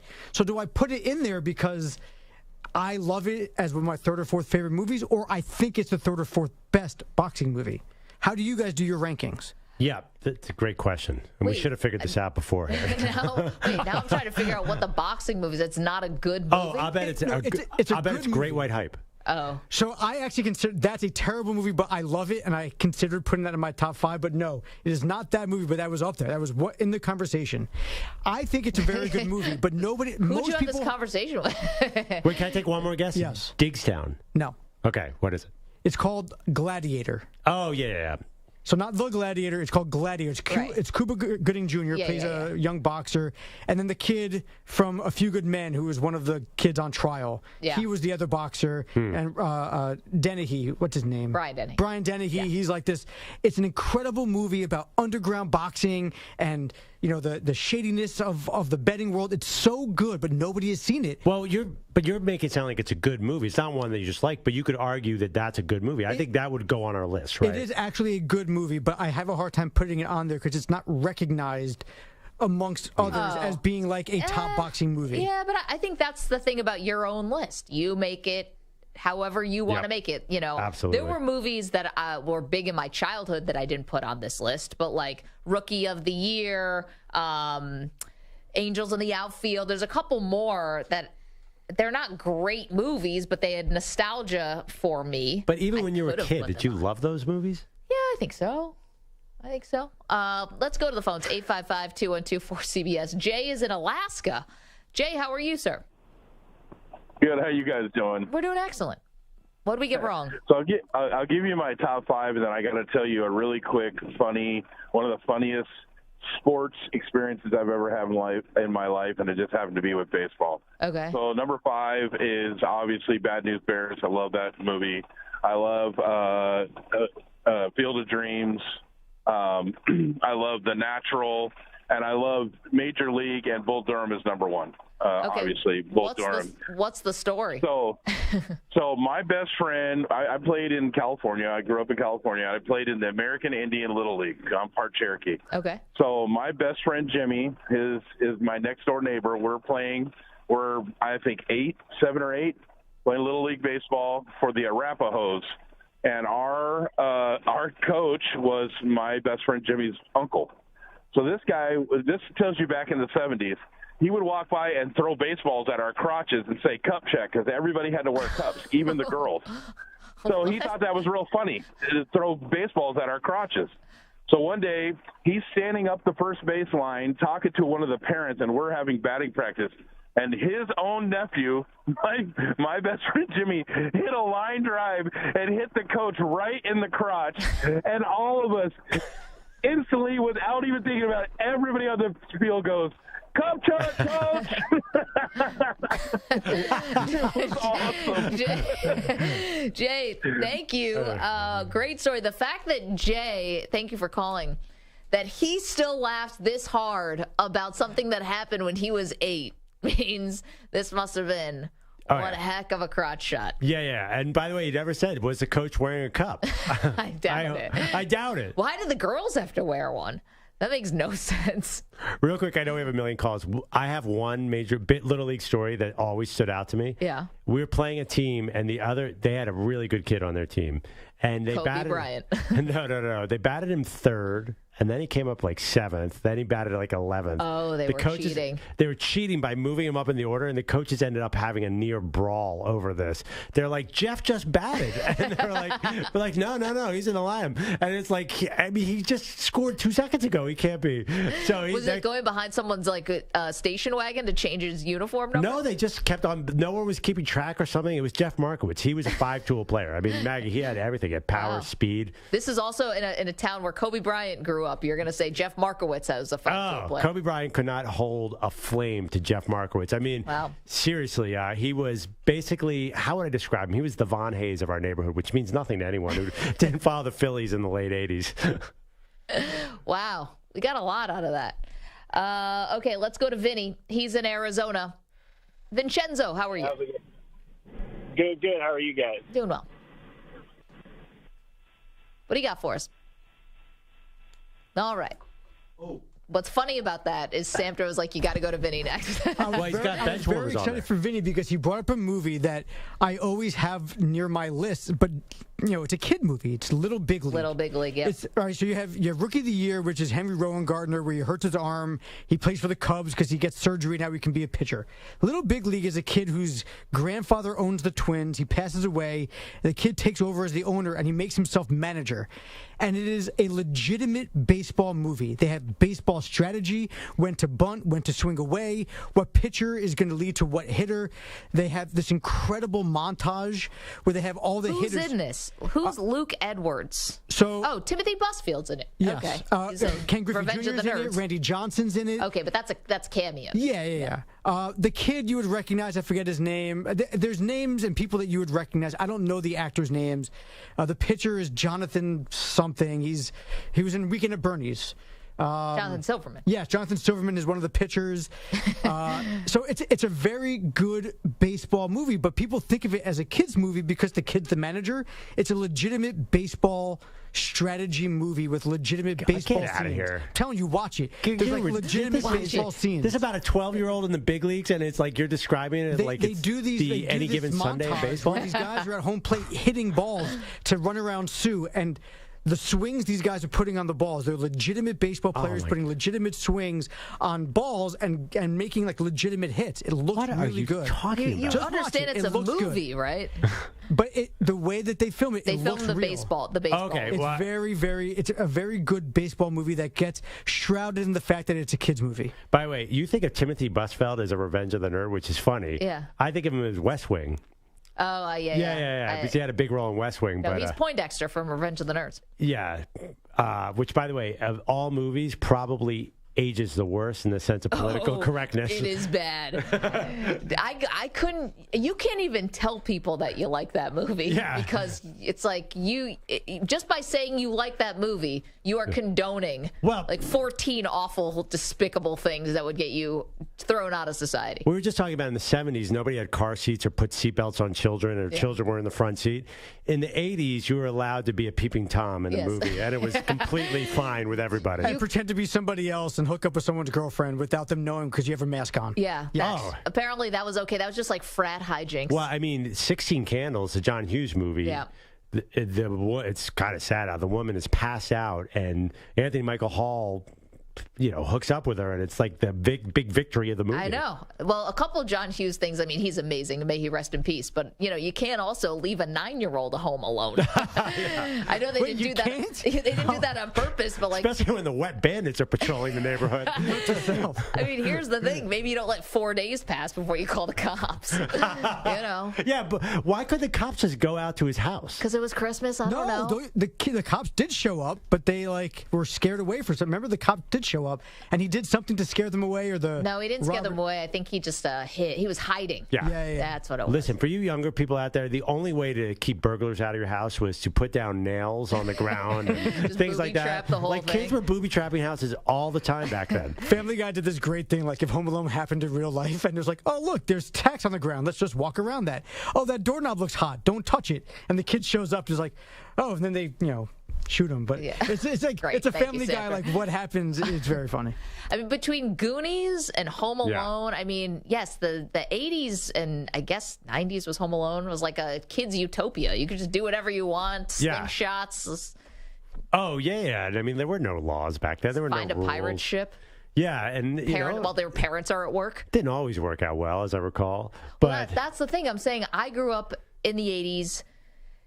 I think I grew up in like the missing children era because you couldn't do stuff on your own anymore. I think these hard copies and Datelines and all those shows got in the mix, and then all of a sudden you couldn't do anything alone. Remember, you probably don't remember, I think at a certain point, kids started showing up on milk cartons. Yeah, milk cartons. That was a big deal. So there was a national awakening to the fact that it's very dangerous out there. Yeah, then it was like, now you can't leave the front yard. Well, let me tell you something. Once your kid is young, once the internet gets involved, now there's a whole new world of creepy people out there. I know. In fact, half of them have DM'd me today.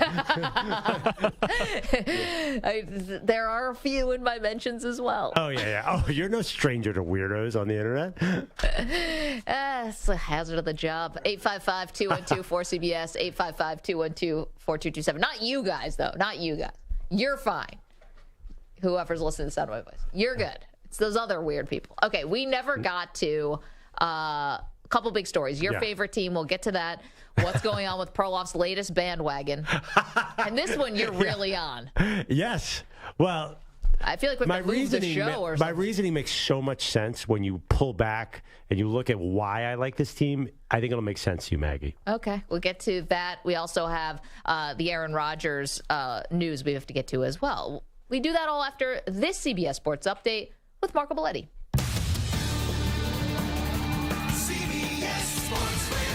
Sports Flash. All right, guys. Well, everyone loves to talk about how players of yesteryear would match up with the players of today. Gilbert Arenas recently made this declaration while a guest on Vlad TV. Larry Bird would beat LeBron James one-on-one. Because one-on-one, it takes away from everything LeBron has. So Arenas scored one for Bird, which led to this exchange when Dennis Rodman was told of his opinion. This also courtesy of Vlad TV. Larry Bird played in this era, I think he'd be in Europe. So I'm just letting you know, man. Really, like I said, don't just say you'd be somewhere over there. Because, I think his game was fit for Boston at that time in the 80s and stuff like that. But today's world, oh, hell no. Meanwhile, Jazz reportedly close to acquiring John Collins from the Hawks in exchange for Rudy Gay and a future second-round pick. Moves gives Atlanta a $25.3 million trade exemption, as Collins still has 3 years and $78 million left on his deal. And College World Series will crown a champion tonight. You got LSU and Florida hooking up in a winner-take-all. I'm Marco Belletti. CBS Sports Radio is everywhere, at home, in your car, and of course on your phone and tablet. Find us on your local affiliate, SiriusXM, Channel 158, or the free Odyssey app. CBS Sports Radio.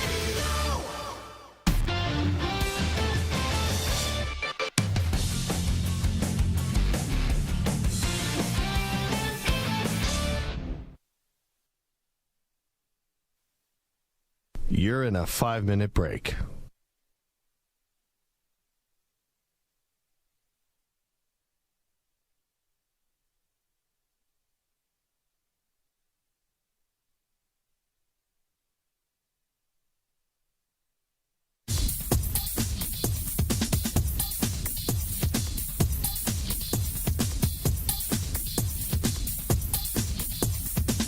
Four minutes, 30 seconds remaining.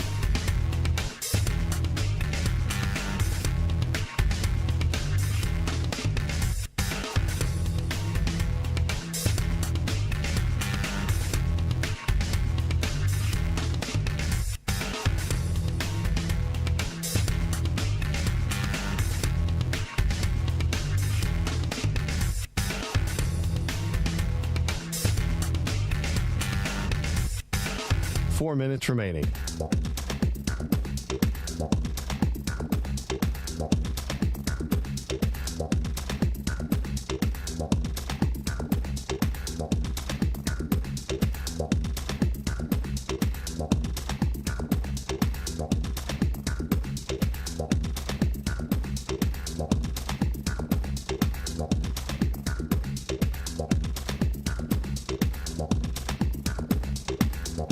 Three minutes, 30 seconds remaining.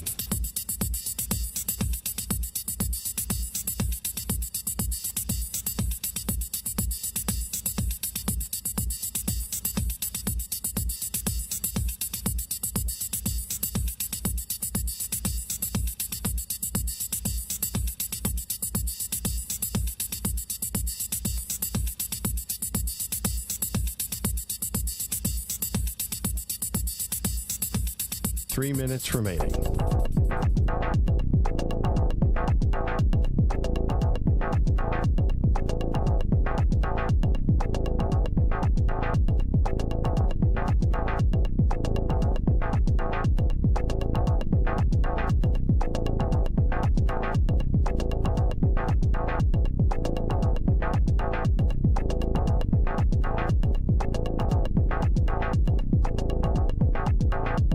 Two minutes, 30 seconds remaining.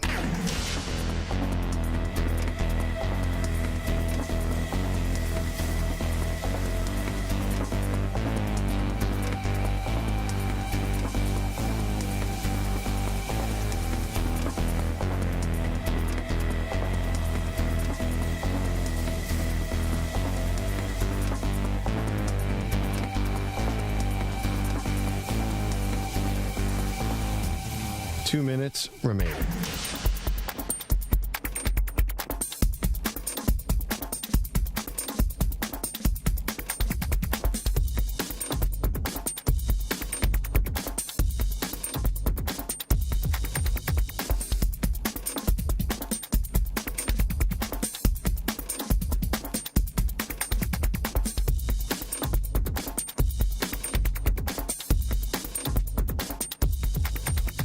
One minute, 30 seconds remaining.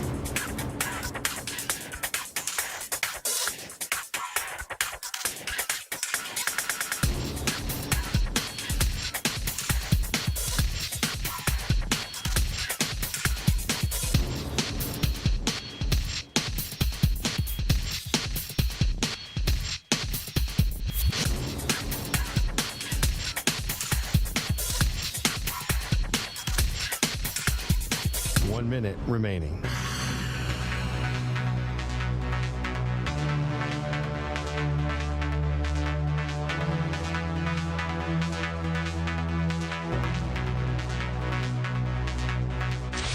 45 seconds remaining.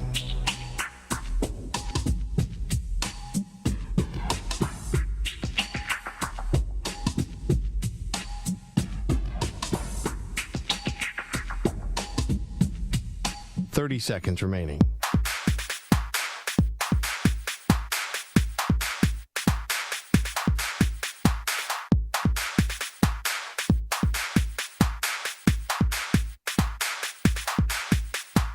Seconds.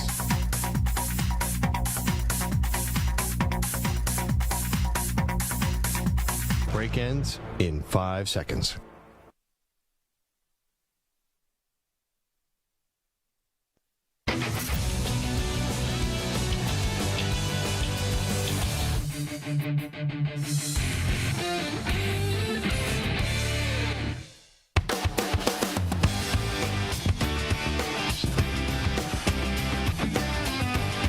Perloff, hope you had a great weekend. Perloff has found his next team to bandwagon. I forgot, does you bandwagoning on a team, does that help the team or hurt the team? Have you been a good luck charm or? Well, usually I bandwagon when victory is guaranteed. Oh. So, yes, you know. The tail end of the bandwagon. Like, but, you know, right before Game 4 when I tweeted, hey, you know, this Jokic guy's not bad. Yes, and you finally came around on Jokic. I'm not bandwagoning speculative teams. I'm only bandwagoning teams that are guaranteed to go to the playoffs like this one that we're about to talk about. Okay, so we're bringing back our one-uppers from the weekend because Perloff could not stop talking about his new favorite team. Cincinnati Reds.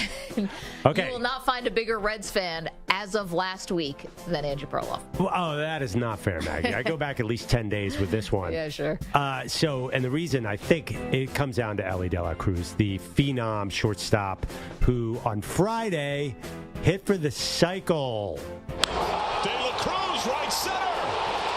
Down base hit. Could he go free? India around third. India scores. It's a cycle. This rookie in 2 weeks in the big leagues posts the first cycle for a Red since 1989. Ellie Mania. Wow. What a call. Since 1989, I didn't even realize that. That's pretty amazing. That's John Sadak, Valley Sports. Fantastic. By the way, he went over 5 on Sunday. They dropped the next 2 games against the Braves, but everyone loses to the Braves, so there's no shame in that. The reason I like the Reds is because you squint or you flip by and they're on TV. Their uniforms look very similar to the Phillies, so I think that I can claim both teams as mine. I already told you, you can't take another National League team when you root for a National League team. You can have an American League team, kinda. I'll give you a little on that one. The NL Central, NL East, they're pretty far apart. All right. You could end up meeting the playoffs, though. One up that bad boy. Well, that's going to be really hard. What I love from the weekend, my one-upper, Keegan Bradley. How about this? 4 out of the top 5 golfers right now, as far as like the, what do they call it? The FedEx standings are all American. It's just John Rahm that's number 1, and he is Spanish. So Keegan Bradley won the Travelers or whatever PGA Tour event in Connecticut. That's not the interesting part. I didn't know Keegan Bradley was from Vermont. How many professional golfers are from Vermont? This is for all the kids like me that grew up in winters and can't play and would watch the kids from Florida and down south get better and compete and get invited to the biggest tournaments in the country that I was never invited to. And, you know, I hope that they know that they can come from this area and still make it in golf. How about wow, that is so inspiring, because when I think about all the, you know, the social causes out there, just people from Vermont and New Hampshire having access to full big-time golf is number one. Like, forget the crisis at the border. This is way more important. I know. Forget what's going on. What happened in Ukraine and Russia? Yeah. Someone's marching towards Moscow. If I know, not anymore. like, listen, is there a fund that we can give to for these poor golfers in Vermont? Hey. Oh my gosh. The other thought, one off of this, everyone is talking about the Saudis buying into the PGA Tour. Yeah.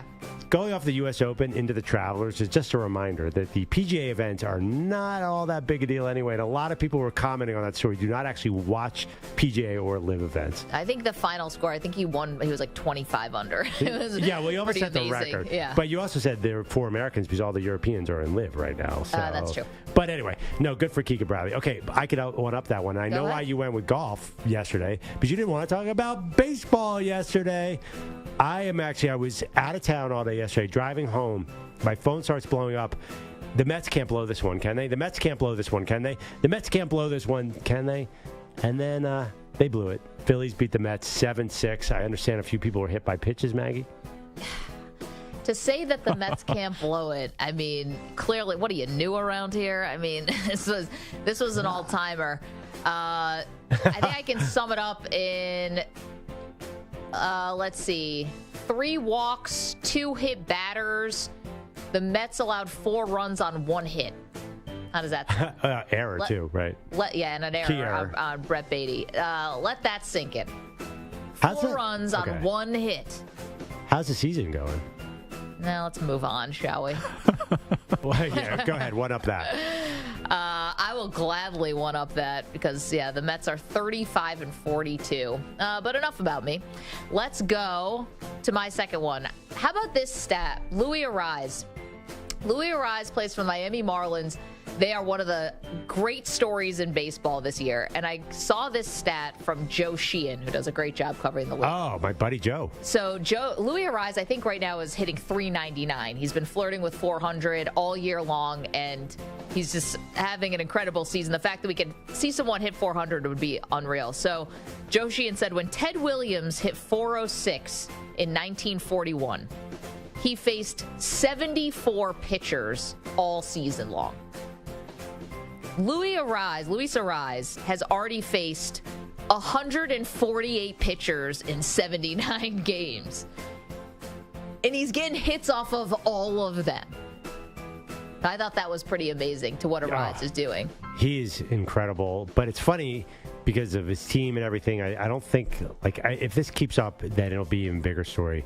Are we doing one more? Go ahead. Okay, I just want to give a shout out to Mookie Betts, who had another leadoff home run. They don't always win when he does this, but he is chasing. It's his 4 leadoff home runs this month, are tied for seventh most in a calendar month. The guys who have the most: Kyle Schwarber had 7 once, Alfonso Soriano in 2007 had 7, Acuna Jr. had 5 in 18, and then there's another Alfonso Soriano and a Mike Hargrove in 1977. But Mookie has 5 more days or something. He can move up this list. I just love this power hitter. The leadoff is one of my favorite things. I'm totally for it. I love long solo home runs. You know that this is going to tick off a lot of people. I know. Well, listen, because I love Kyle Schwarber as part of it, but I just love, why not just put that power hitter to get 1 run on the board? Well, because what's the point of the leadoff hitter? Is it really to hit a solo home run, or is it to get on base so the people behind you can hopefully hit 3-run home runs? Right, but we all love Ricky Henderson, and I think he's the all-time leader in this category by 5 miles. I know, it's just funny that that's the thing now. Yeah. Stu, where do you stand on leadoff hitters hitting home runs? Whenever the Yankees lead off Aaron Judge, which they did a lot last year, I'm not for it. Yeah. I'd rather bat him 3rd or 4th and get some guys ahead of him that get on base and get 2 or 3-run homers. But over the course of the season and course of the game, he'll get way more at bats. No, that's the reason, is you want your best hitter getting as many at-bats as possible. And also, you're only leading off once of the game. More likely, you're going to be hitting with guys. And the whole point of the leadoff hitter getting on base and being fast was stolen bases and moving him over from 2nd to 3rd on ground balls. They don't do that anymore. Well, stolen bases are up this year. Stolen bases are finally up, but this is like an anomaly. Stolen bases, bunting guys over, giving up outs is not a thing in baseball anymore. So having a speedy guy number 1 and you're leading off doesn't seem to be the thing anymore. My last one-upper, the College World Series is delivering. I mean, yesterday was insane. 24 runs, was it? And Florida hung on LSU, and that was in an elimination game. So tonight it sets up a winner-take-all. I feel like I'm doing a promo for ESPN here, but it does set up a winner-take-all, Perloff, which is fantastic. Yeah. I'm definitely watching. I need a break from my Mets anyway, but I'm definitely going to be watching LSU in Florida because this is fantastic. It sets up for maximum drama. Yeah, I mean it's sort of well placed on ESPN1. I watched it. Actually, you know what? You can listen to the games on Westwood One. There we go. Let's bring it back to our side. Yeah, it's exciting. You can listen to the games on radio. They do a great job. Yeah, and it's also, too, LSU, I felt like they were going to win this thing. When LSU wins a title, it's really exciting because you know the party's going to be epic. And it feels like both of these teams. Yeah. Well, I think LSU would be probably number one. You don't think Florida can party their faces off? They probably can, but LSU, I think, is the reigning champ. Don't you think a celebration in Baton Rouge, I think, is better than a celebration in Gainesville? Maybe that's a poll out there.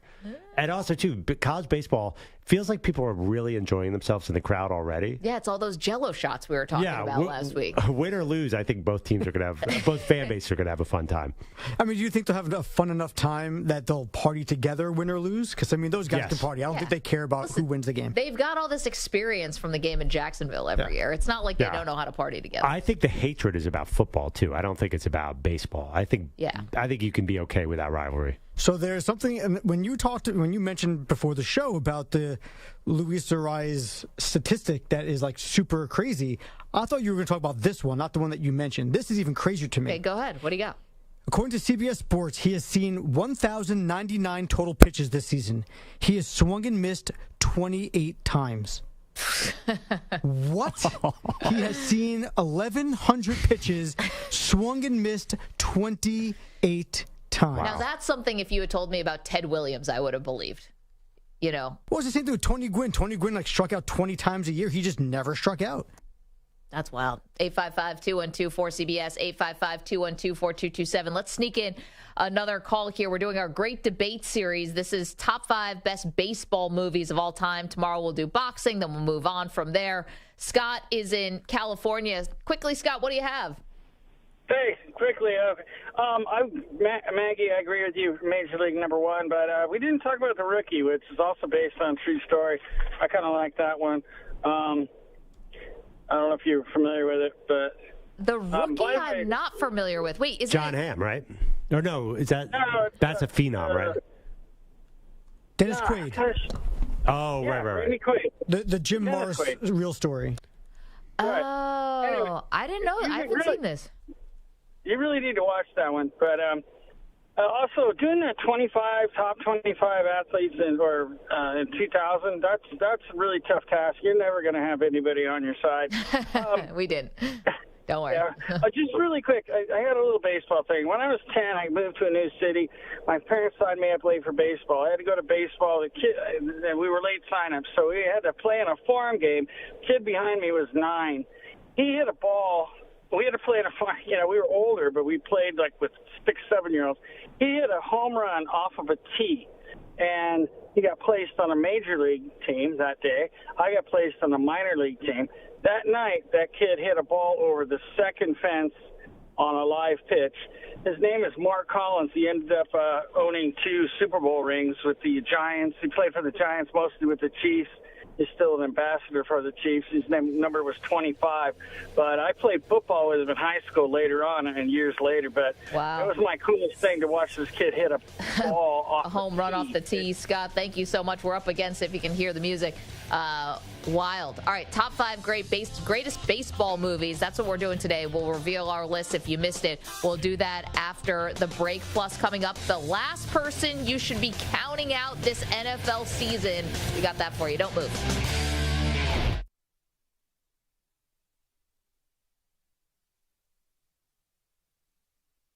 You're in a 5-minute break.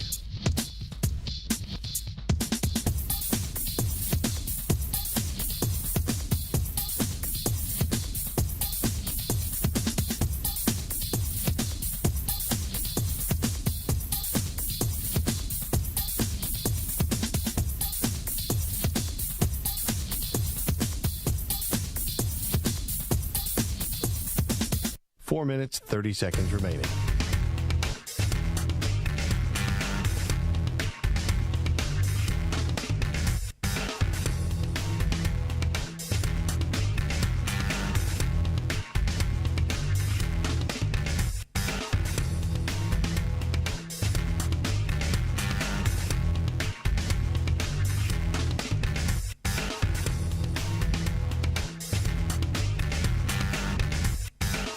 4 minutes remaining.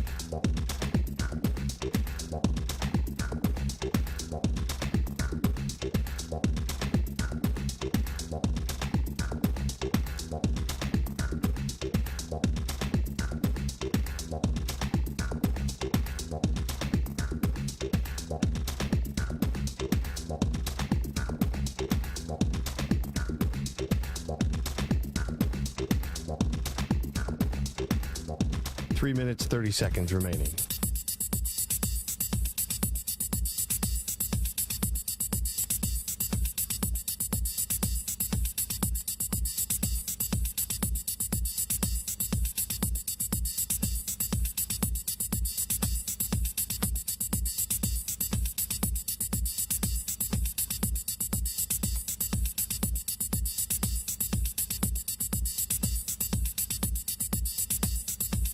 Three minutes remaining.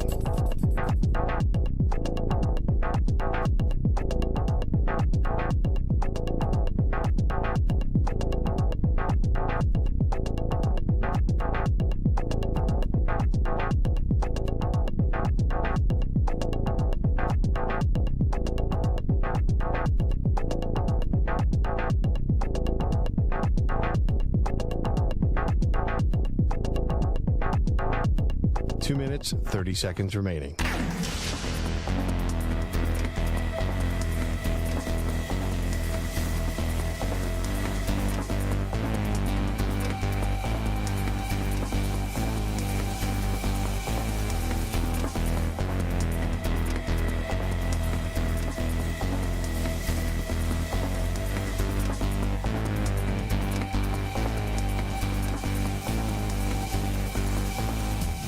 Two minutes remaining.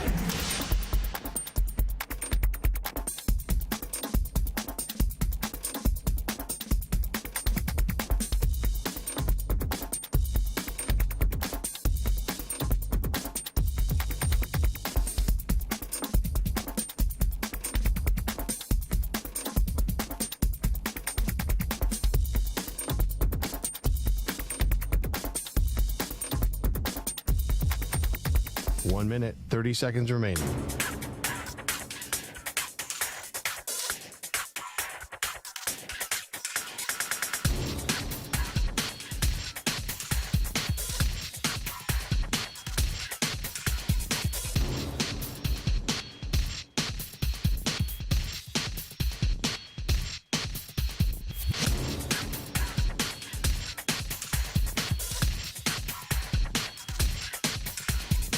One minute remaining.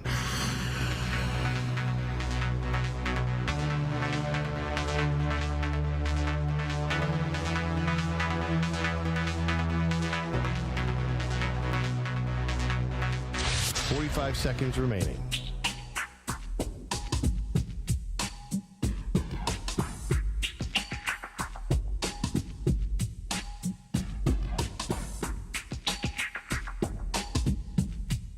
Thirty seconds remaining.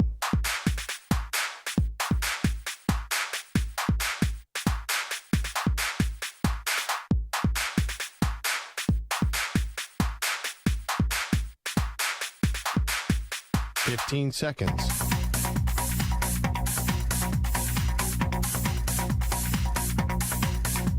Break ends in 5 seconds.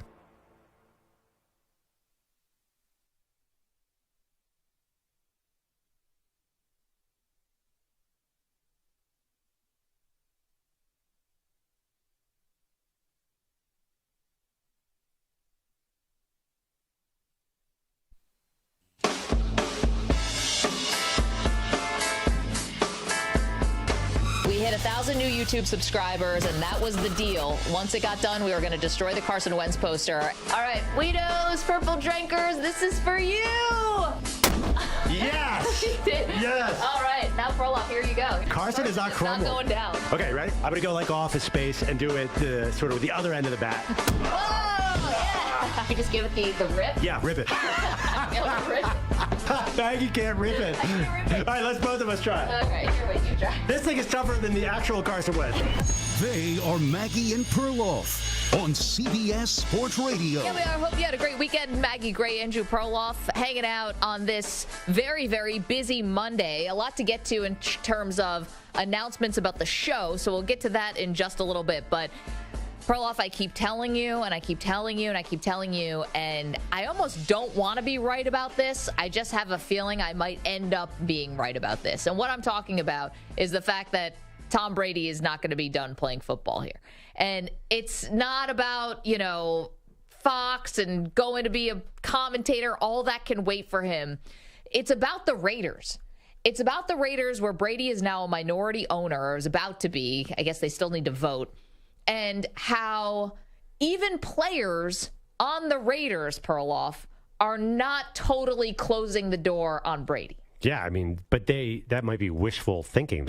Well, wishful thinking, but it just doesn't make sense that Garoppolo, with an injury history that he had even before you want to talk about the latest shoulder thing, or foot injury. I'm sorry. What's Garoppolo on now? Foot or shoulder? Foot. Thank you. So even before that, that's the biggest gripe and knock on Garoppolo, is that he gets hurt a lot. So they bring in Brian Hoyer as the backup, and they don't do anything very meaningful in the draft unless Aiden O'Connell ends up becoming some fourth-round wonder or whatever. So they have this team where they've made big trades for Devontae Adams. They've invested in guys like Chandler Jones and Max Crosby. They've invested at so many positions, and yet, they're just going to go with maybe a flimsy Jimmy Garoppolo could get hurt at any time? Doesn't make any sense. Well, I think the Chandler Jones thing, they took a shot that did not work out well, and I don't think it's going to get any better.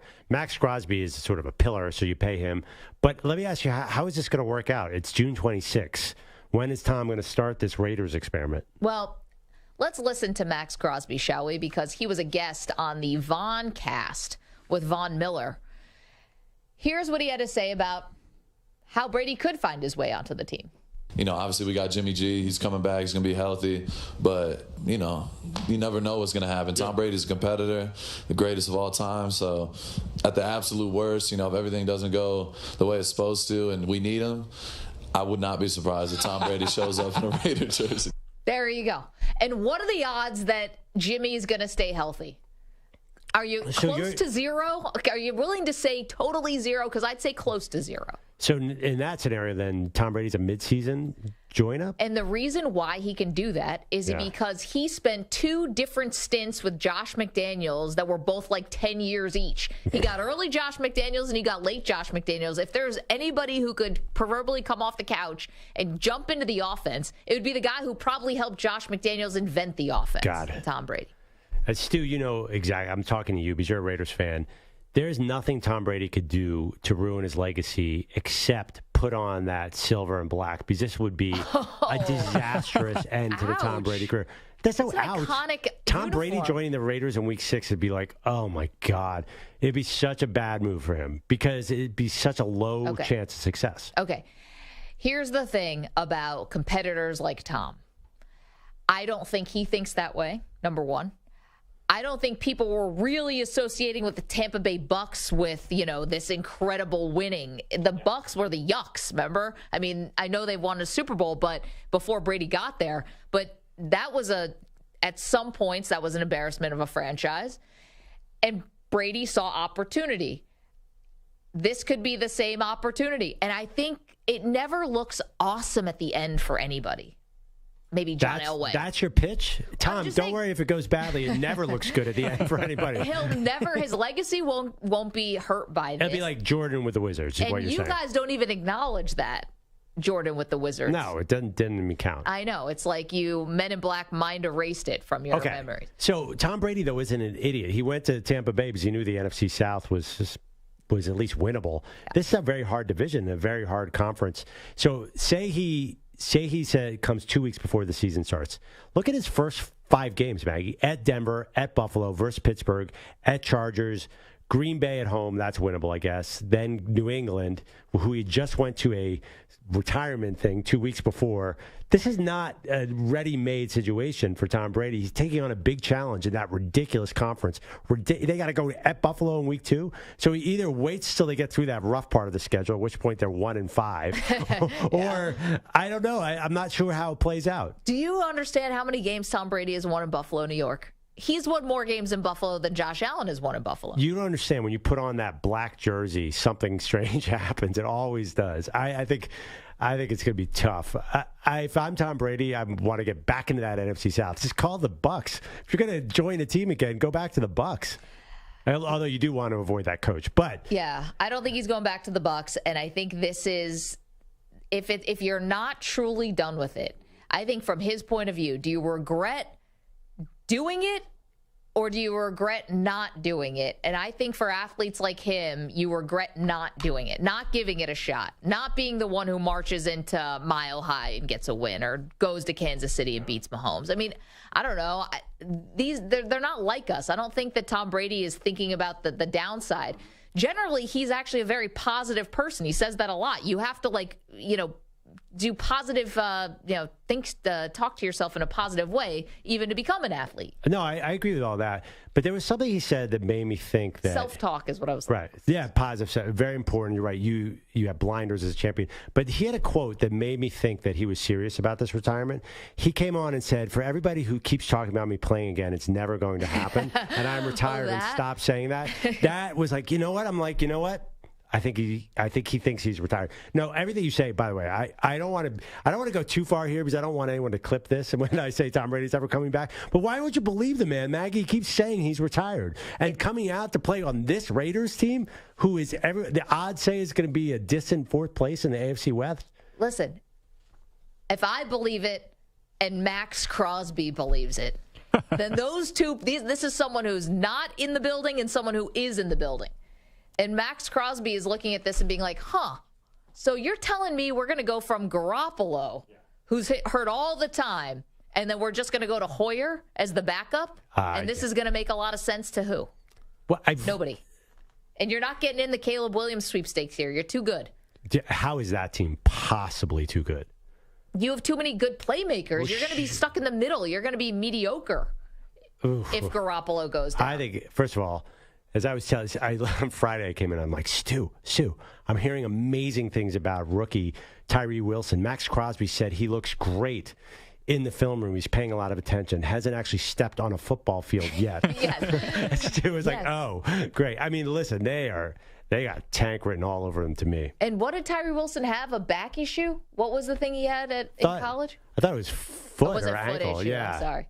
I mean, with the Raiders and Jimmy G, it's easy to get confused. Now, Maggie, you mentioned about Brady and the Bills, and I knew he had a good record against the Bills, but do you know how good it is in Buffalo? It's like 80-2 or something. He's 16-2 all time in Buffalo, including the last 8 years. Yeah. Like Brady, like as bad as the Jets were against Brady, at least they had some success against him.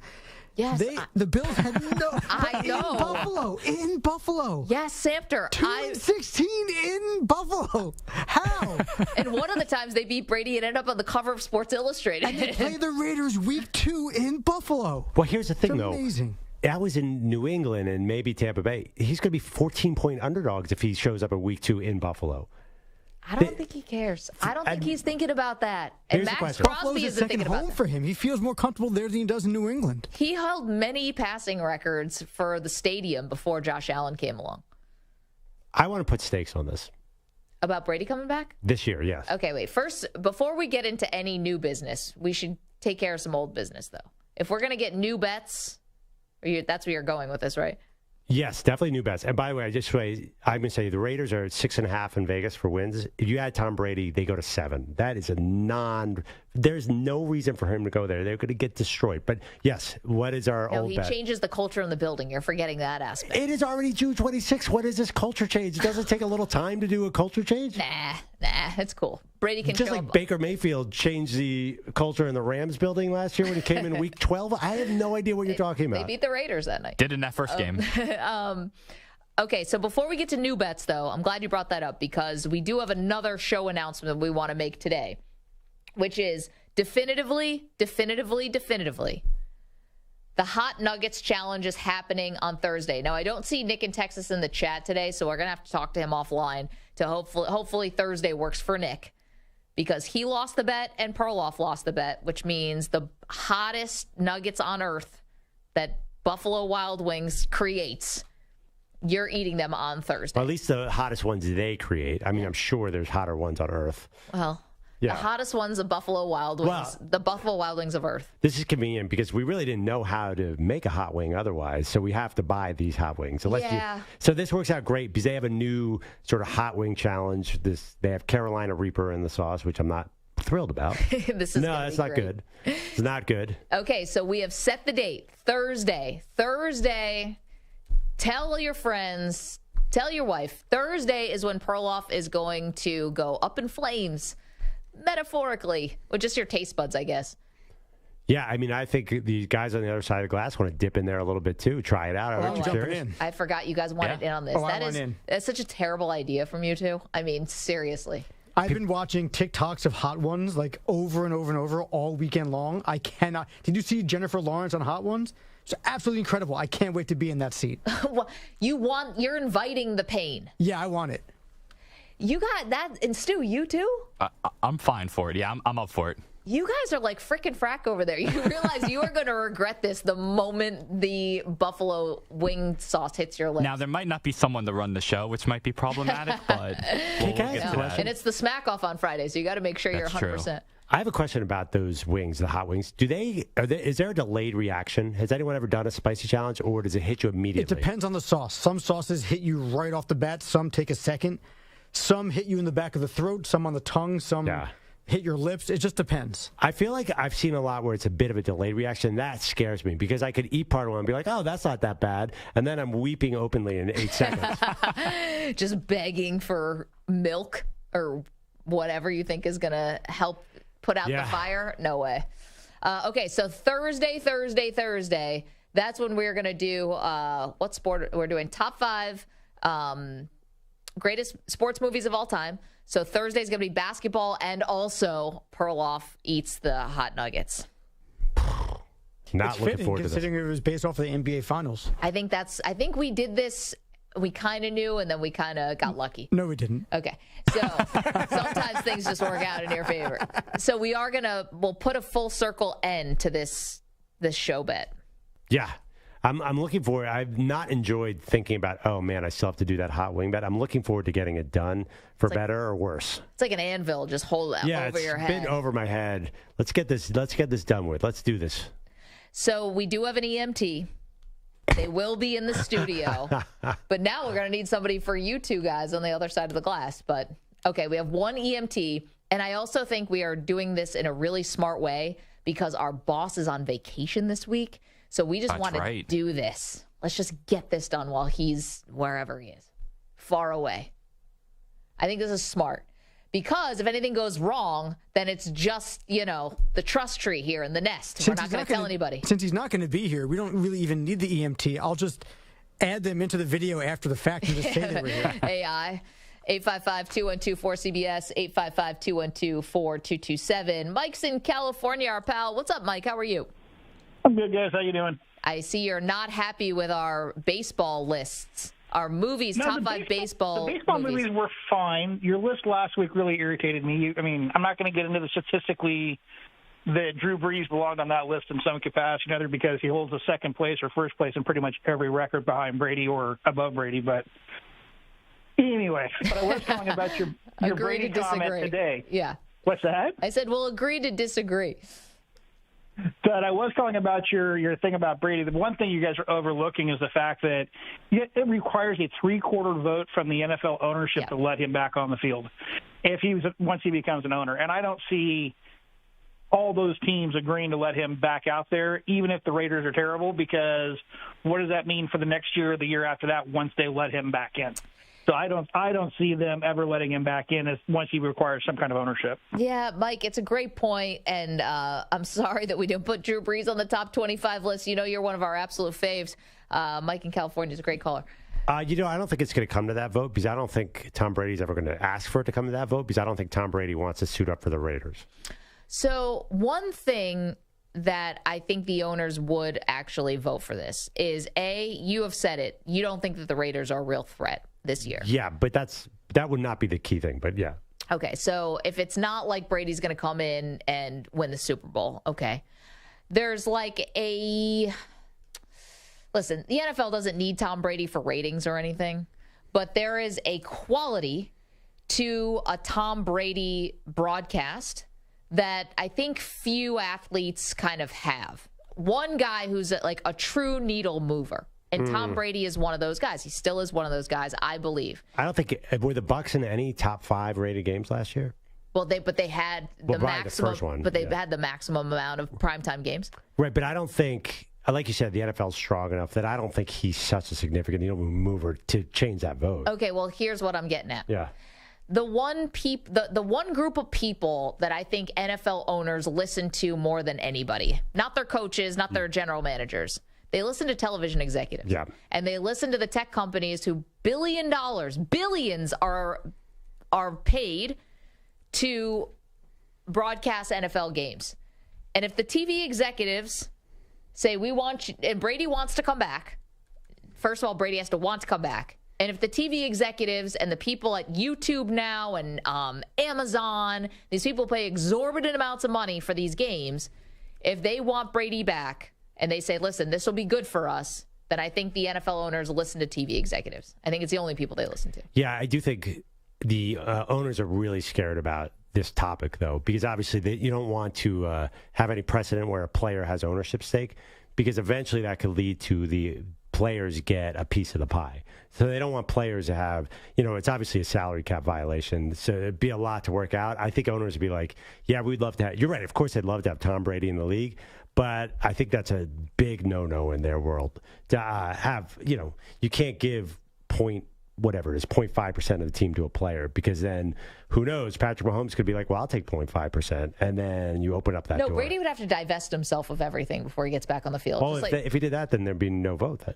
I guess that would be true also. Maybe it would have to be voted on because it would all be happening very fast. I don't know. I'm not sure. Oh, okay. Well, I thought the vote was if he wanted to hold on to this little ownership, which, by the way, hasn't really even happened yet. I think they still need to vote on that. Yeah, so who knows? I just think that, for me, the timing would be way too fast, because you got to give him training camp, something. Come on, training camp. He barely did training camp when he was with the Bucs at the end. It's Brady. He's 45. He doesn't need training camp. 855-212-4CBS, 855-212-4227. All right, a great debate series does move on. So today, best sports movies, the category was baseball. For me, number 5, Moneyball. Number 4, Sandlot. Number 3, Bull Durham. Number 2, League of Their Own. Number 1, Major League. Perloff. 5, Bad News Bears. 4, Major League. 3, Field of Dreams. 2, The Natural. 1, Bull Durham. And you know what? I actually put on Twitter, which one do you like more? You're winning more of them, but people love my Bad News Bears inclusion. Yeah, people are really responding to that, which was 5 on my list. It's just funny. This is like some kind of longing for 1970s America.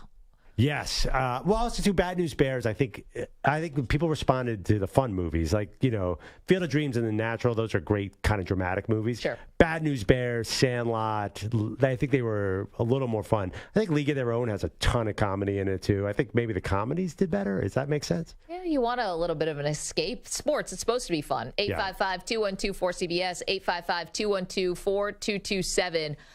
Okay, we do have the Aaron Rodgers news to get to. Also, the craziest thing we heard this weekend. It was just silly. We'll get that to you in just a moment. Don't move. Maggie and Perloff, CBS Sports Radio. Don't forget, Perloff eats the hot wings on Thursday. We're back in a minute. You're in a 5-minute break.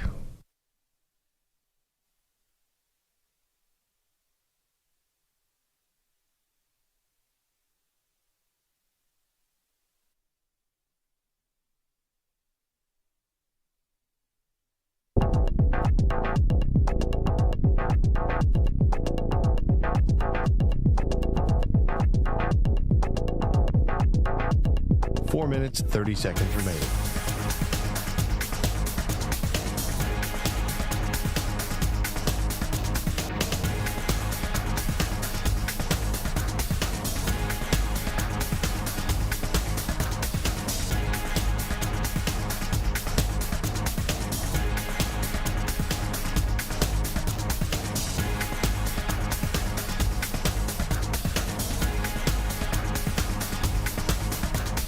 4 minutes remaining.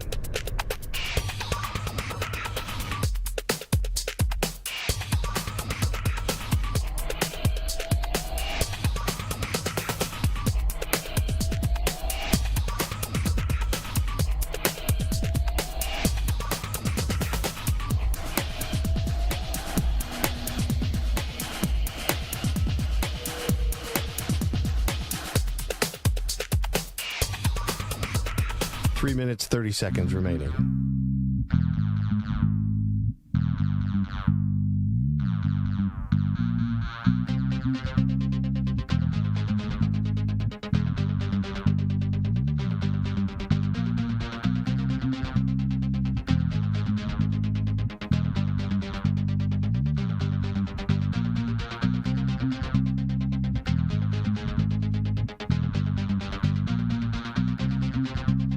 Three minutes remaining.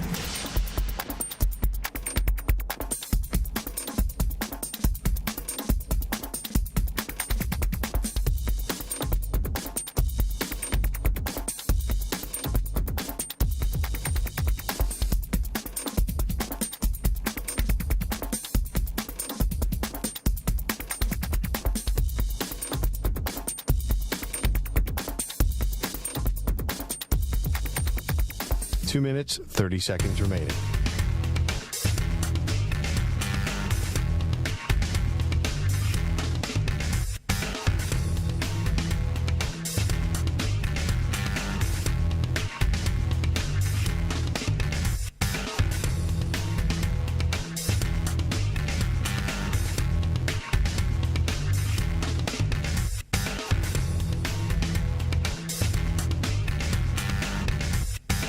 Two minutes remaining.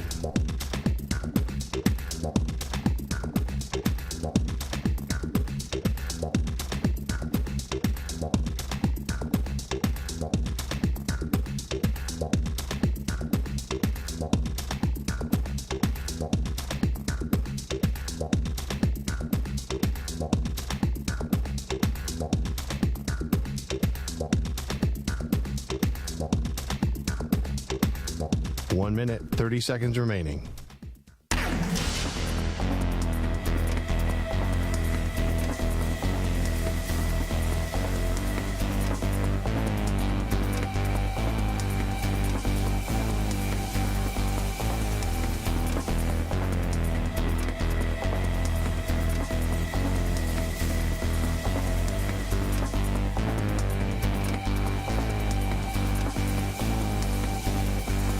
One minute remaining.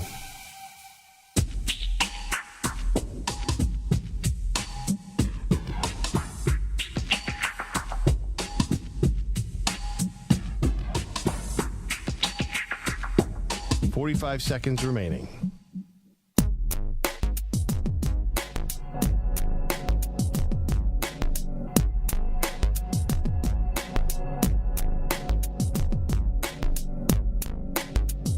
Thirty seconds remaining.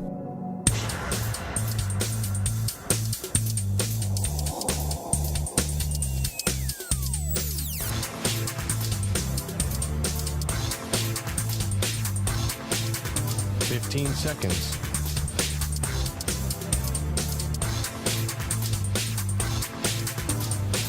Break ends in 5 seconds.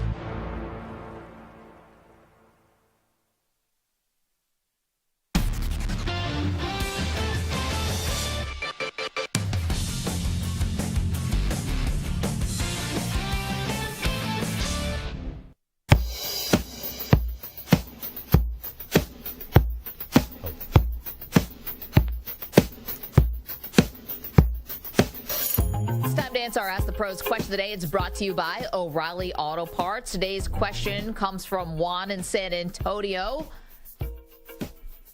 Did you see Victor Wembanyama posing with Spurs legends over the weekend? You can submit a question by tweeting at CBS Sports Radio or at Maggie and Pearl using the hashtag Ask the Pros. Think O'Reilly Auto Parts for all your car care needs. Get guaranteed low prices and excellent customer service from the professional parts people at O'Reilly Auto Parts. Yeah. We did see that.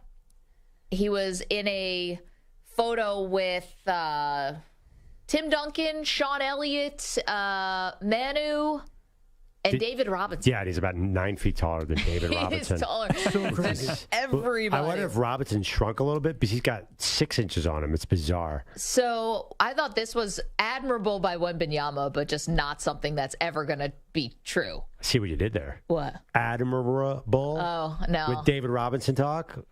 Who's getting to the dad jokes now? Oh, my gosh. I'm mad at myself. I feel like I just want to leave the studio. I'm sorry, America. I didn't mean to do that. Anyway, Victor Wembanyama says the goal is to play all 82 games and that the Spurs agree. And I laughed and I laughed and I laughed. I think he has to play something like 65 to win Rookie of the Year. I don't think he's playing more than 50 games. I think they're going to be they're going to come and bring this guy along so slowly, Perloff. It's going to be excruciating. Okay. I'm watching again. There's this viral video of it. It's unbelievable. Yeah, tell me what happened in this video. video. He was at the welcome event. He's wearing a Spurs uniform. He looks great.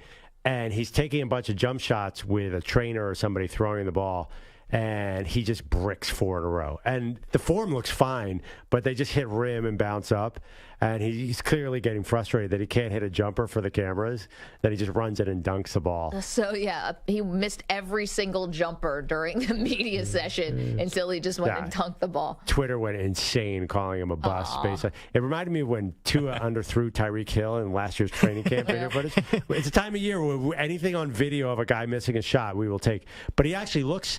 I got to be honest. I'm not a huge supporter in the sense that I don't think he can meet the hype. He looks really, really comfortable in an NBA uniform. Like this guy looks like he could play in the NBA. Well, yeah. I mean, he's the number 1 overall pick and like the generational talent. Hey, by the way, a fun anniversary today, right? Oh, today's the 28-year anniversary of LeBron James being taken. Now, listen, I would have gone with Wade, number 1. No, I'm just kidding. Was that the easiest I would draft? have gone with Darko. It was 2003 draft. It was on June 26, 2003. Is that the easiest number 1 pick of all time? I mean, probably Kareem. Yeah, Kareem. But that's what we're talking about. We're talking about LeBron, Kareem. Magic, I think, was pretty easy in his draft. I don't know. Because him and Bird were drafted separate years. Yeah, but remember, Bird already he was already going to the Celtics, remember? No, that's because he was drafted the year before. Oh, right, Something weird was going on with Bird. So got in a little side debate. Best draft of the last 25 years, 30 years.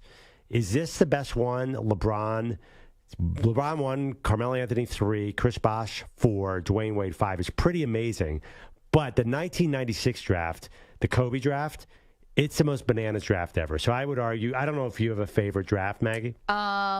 I mean, yes, I do have a favorite draft. Well, I'll tell you, while you look that up, I'll tell you the 96 draft. There's a documentary on NBA TV that you and I have actually watched a little bit of. Yep. Allen Iverson 1, obviously amazing. 2, Marcus Camby. 3, Sharif Abdul-Rahim. 4, Stephon Marbury. Okay, you're like, oh, that's okay. Then it goes Ray Allen, Antoine Walker, Kobe Bryant at 13. Okay, Peja Stojakovic at 14 and Steve Nash at 15.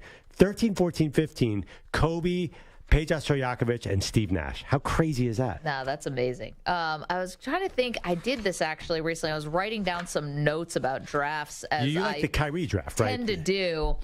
Yeah, and I believe that was 2011. I think you're right. I think it's 2011. There was a 2011 draft, which I believe, now I'm doing this off the top of my head, which I never loved to do. But I believe it was Kyrie. Jimmy Butler is also in that draft. It was like an all-personality draft. And Clay was in that draft, too, but not the personality part. Well, and Kawhi's not the personality part either. But there there was some other characters in that draft. Kemba Walker, Tristan Thompson character. Enes Kanter, Enes Freedom now. Jimmer Fredette. Oh, Jim Fredette was a character. Markieff Morris, the Morris twins. The Morris twins. Their characters. Their characters. It was like the all-attitude. Shumpert is a character. Yeah.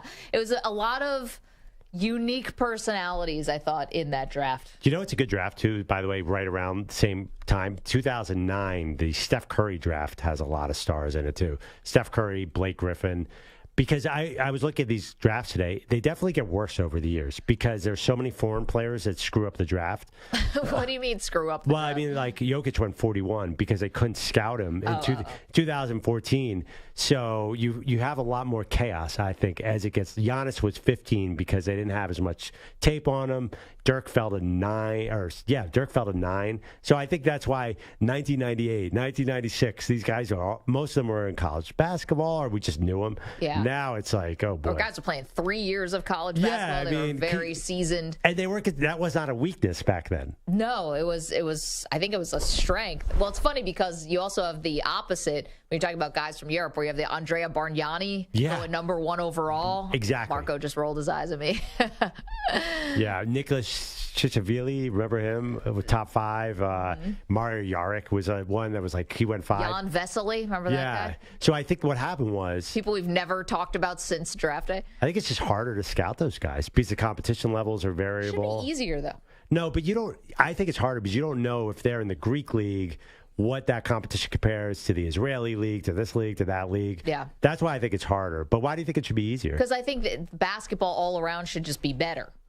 Like, I'm assuming that all athletes in all sports get better and better and better and better because we have better coaching, you have better nutrition, you have better, physio. Everything is better as we get more advanced as a society. Okay. Yeah, but it's funny. The draft, no, you're definitely right about that. But the draft is far, far worse. You want to know what I think it is? Yeah. I don't think NBA front offices a lot of times know what they want. Or either know what they're looking at or know what they want. Because guys project to be something, and it's like, well, what kind of team do you want to run? And you can't draft for need, so you're just drafting on ability, but everyone judges that differently. I agree with that, but I think it's because everyone's 19 or played in Slovenia. And I think it's a lot harder. It's a lot easier when you were watching the guy at 3 years from Michigan to see who's going to be a good player. Yeah. The 19-year-olds, I mean, listen, the twins are so speculative. The Thompson twins, who went 4 and 6, right? They're so speculative. I mean, who knows what they 4 and 5. 4 and 5. They're 19, right? I mean, who knows? I think it's hard. I said this on draft night, Maggie, that these guys are going to be bust. It's just fact. After 3, it's going to be nothing but bust. It's I'm kind sorry. of like, I'm likely to be right. The Michael Lewis, you mentioned it before, the Big Short. Yeah. You're probably better off shorting a lot of these guys. You'd probably make more money than investing them. Yes, Sam. No, I'm just going back again, Maggie, to your 2011 draft. Mr. Irrelevant, the 60th pick, last pick of the draft, Isaiah Thomas. Yeah, the other Isaiah Thomas. Yeah, right. Yeah. Great Isaiah with 2 A's. personalities in this draft, I'm telling you. Talent. No, that's pretty good. Are you kidding me? No, they were. That was really good. Compared, I mean, Kyrie is Listen, talented. I don't know. It's the number 1 free agent. Wait, one quick thing about 2014 for the best second round. Listen to this crew: 38th in the second round, Spencer Dinwiddie. Yeah, good player. Made a lot of money. 39th, Jeremy Grant, borderline all-star, making a ton of money. Number 40, Glenn Robinson III, still an active player. 41.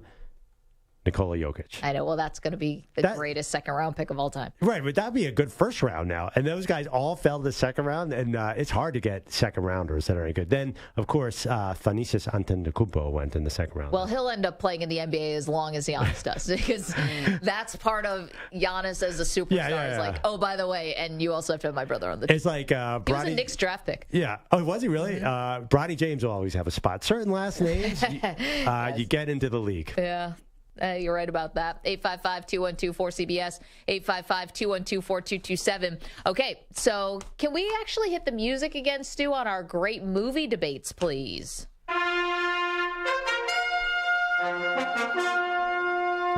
The Great Debate Series.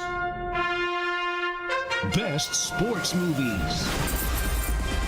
Okay, so let's reset because it's been a fun topic today. We're going to do movies, sports movies throughout the week, but we couldn't just do like a top 25 list. It's not going to work for movies. So we're taking each day and doing a different sport. So today is baseball, tomorrow is boxing, Wednesday is football, Thursday is basketball, Friday is... miscellaneous. No, we can't call it miscellaneous. Okay, so I was looking at like a variety of different movie genres. Yeah. Mystery?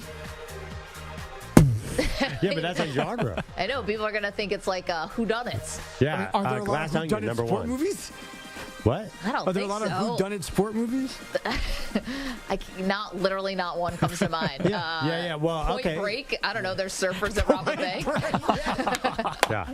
So Utah, if we're I'll going to take call it two. mystery, there's a genre action. There's a lot of action in sports. So Friday we'll do best 5 action movies. But we'll action really be movies. talking about sports. Sports action movies? That sounds ridiculous. I know. Or you know what? Things that went wrong in sports. Best 5 horror movies of all time. No. They'd be like, are you talking Sports horror flicks. I'm making fun of his mystery. You can't call it mystery. Well, because it's a mystery. We don't know what the heck is on that list. I'll tell you It's what. going to be confusing. Top 5 rom-coms in sports. No. Fever Jerry pitch. Maguire's definitely up there. Oh, Jerry Maguire, man. What is Jerry Maguire? That's a sports That's a movie. football movie. It's a football movie, but it's a rom-com. It's a football movie. So but that doesn't go into miscellaneous. That goes straight into That's football. into football. But if you did a rom-com category, it would be in both. No, I'm just going to... Cool Runnings is like something for Friday. But by the way, Jerry has some No, non-football there's no other clients, doesn't he? bobsled. Does he? I think there are some non-football clients in Jerry Maguire. Okay. Well, offline, we do another on-air production meeting. Offline, we'll figure out what we're calling Friday. Meanwhile, for the baseball movies, for me, number 5, Moneyball. Number 4, Sandlot. Number 3, Bull Durham. Number 2, League of Their Own. And number 1, Major League. 5, Bad News Bears. You're welcome. 4, Major League. 3, Field of Dreams. 2, The Natural, which people seem to dislike that movie based on social media. Some people. And number 1, Bull Durham. Okay, so that was today, baseball. And tomorrow we will do boxing. And Perloff sent me a text. He goes, man, boxing movies, what a downer. I know, but they're also great movies. Yeah, listen, look at it's a grab bag of depressing topics, and we got a little paralysis, a little domestic violence, whatever you want here in the boxing movie. Is there a boxing comedy? Well, Great White Hype. Yeah, I There's guess a few of them. But it's also like it's not a comedy laugh out loud. It's a like dark comedy almost. It's a we'll it's do a this satire. tomorrow. Wasn't there a movie where De Niro was like a 70-year-old fighting against Stallone? Yeah, that was. I can't remember the name of it. It was definitely That's comedy. That's a good movie, actually. The Comeback or something like that. Yeah. By the way, also on Thursday, if we're marking calendars here, this is when Perloff is going to pay off the bet of how many games the NBA Finals was going to go. Perloff picked 4 because that's all that was left, basically. Or 7. 4 or 7. You picked 4. You lose because it went 5. So I win. Perloff loses. Nick in Texas, our friend, loses. So you have to eat spicy hot nuggets from Buffalo Wild Wings. Weed Eater Brian is in the chat. YouTube.com/CBS Sports Radio says, Maggie, tell Perloff to rinse his mouth with mouthwash when he's done. Well, how about before as a preemptive? I don't feel like mouthwash will help you on the before. I recently had some dental stuff done, and they put this really numbing stuff on me. Can I coat my mouth in that? Like Novocaine? Yes, I think I can't get a Novocaine.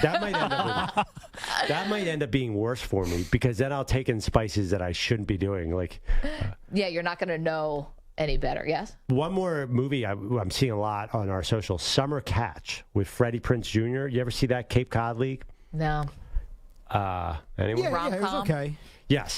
Jessica Biel is in that as well. Fever Pitch is also a rom-com. It's baseball. Well, Summer Catch is a real baseball movie, and Matthew Lillard plays a catcher. You could do top 5 movie catchers because you got John C. Reilly's been brought up a You lot mean today. bottom 5. Everyone said he stinks in that. Yes. Yeah. Matthew Lillard was pretty good in Summer Catch, and obviously Kevin Costner. Yeah. Tom Berenger for sure. Berenger for sure. I mean, you can certainly. What was it, Rube Baker in Major League 2 who couldn't throw the ball to the pitcher?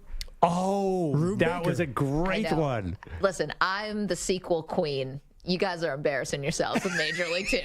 And I'm the one who likes Caddyshack 2. I realize I do not have a leg to stand on this fight, but you guys are really... Find me a better baseball movie catcher.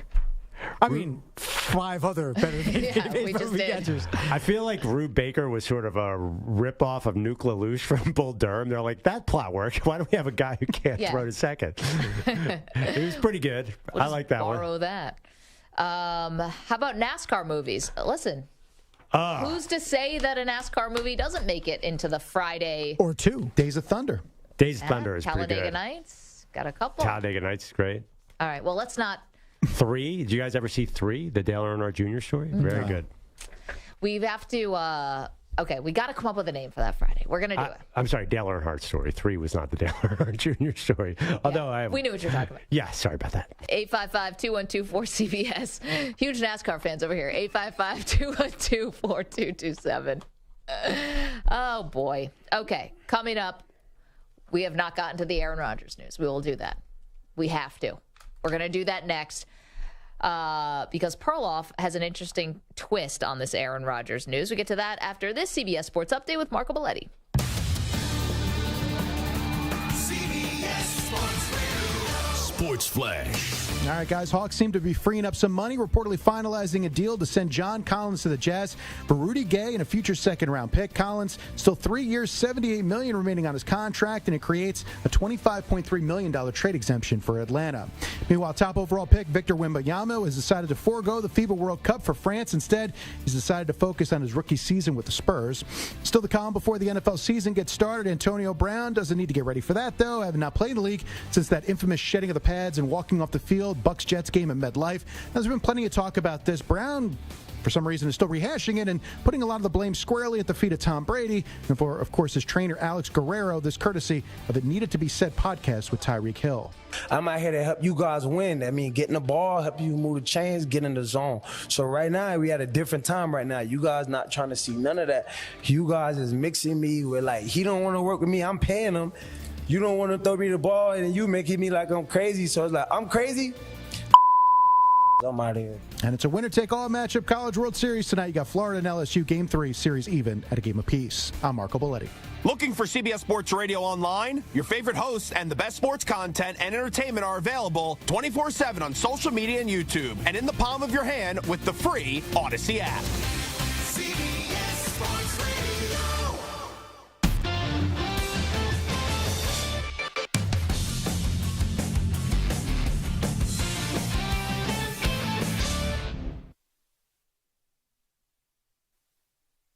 You're in a 5-minute break.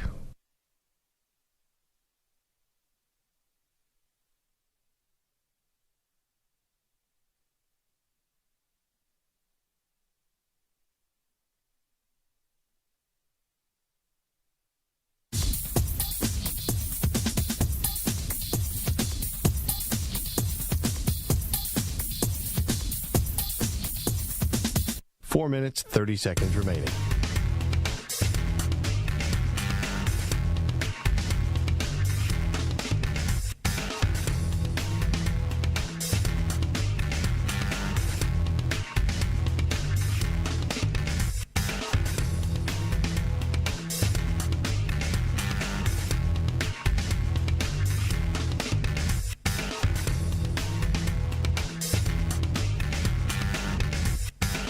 Four minutes remaining.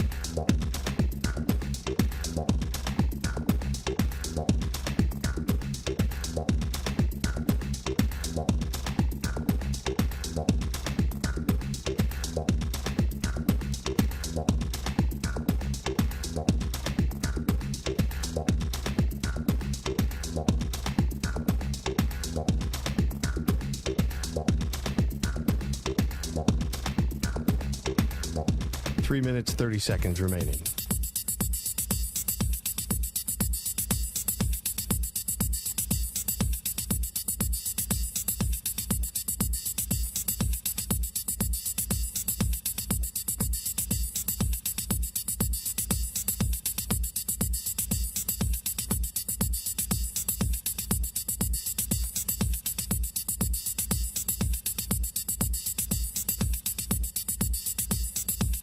Three minutes remaining.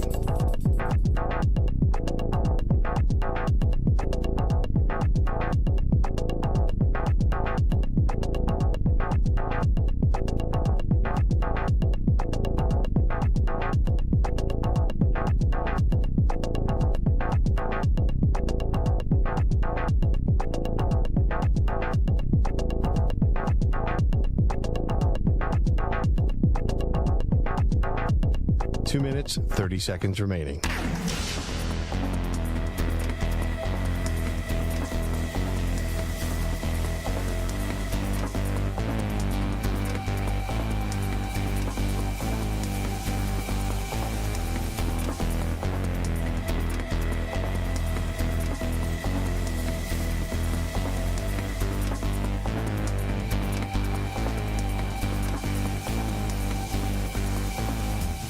2 minutes remaining.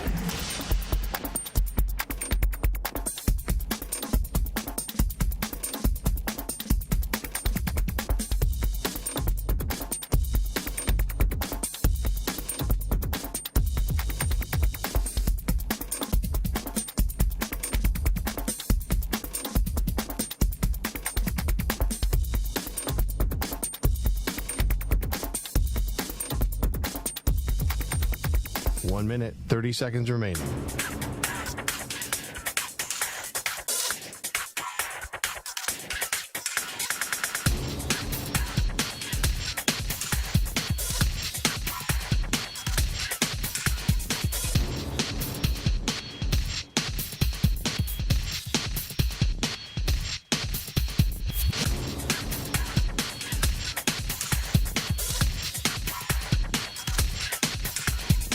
One minute remaining.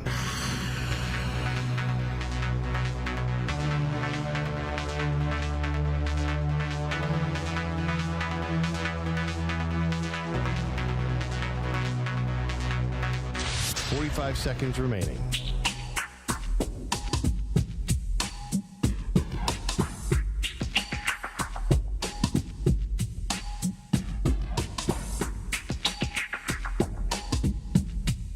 Thirty seconds remaining.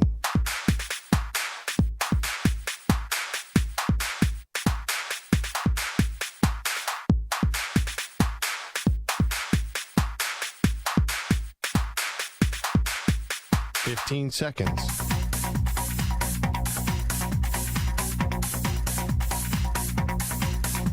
Break ends in 5 seconds.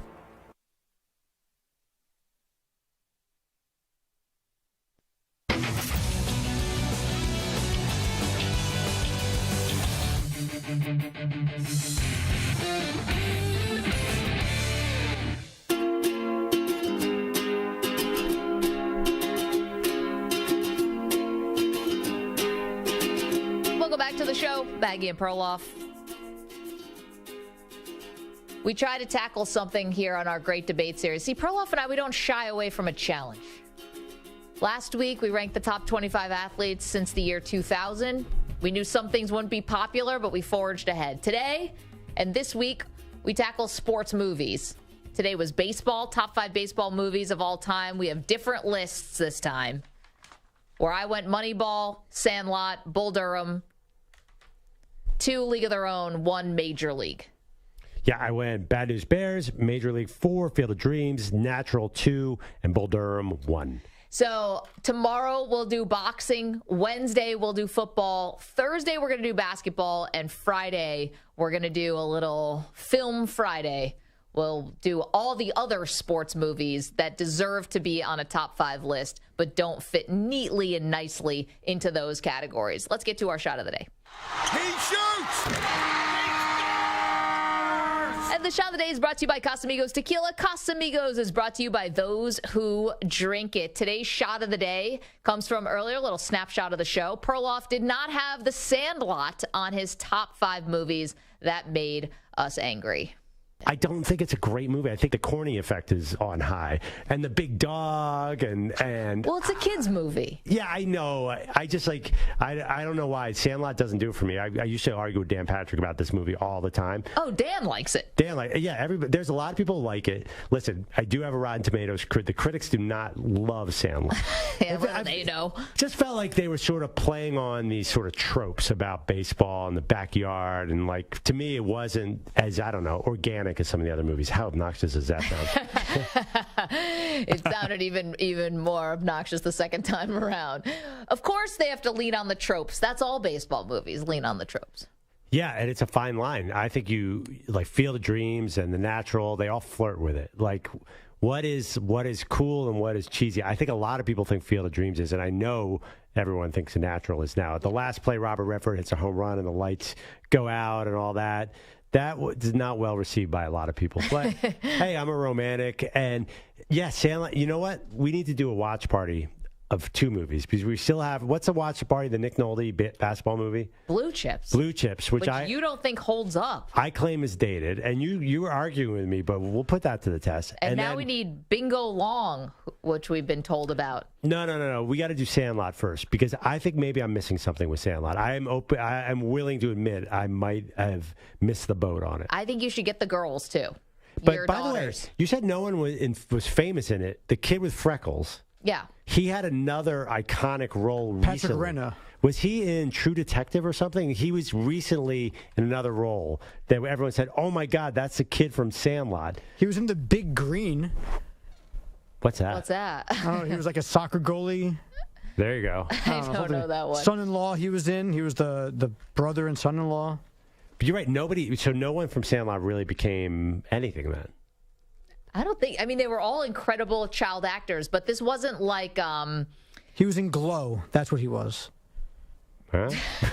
It was a TV series like oh, right. Glow. 3 or 4 years ago that got a lot of acclaim. He was in a few episodes with Mark of that. Maron.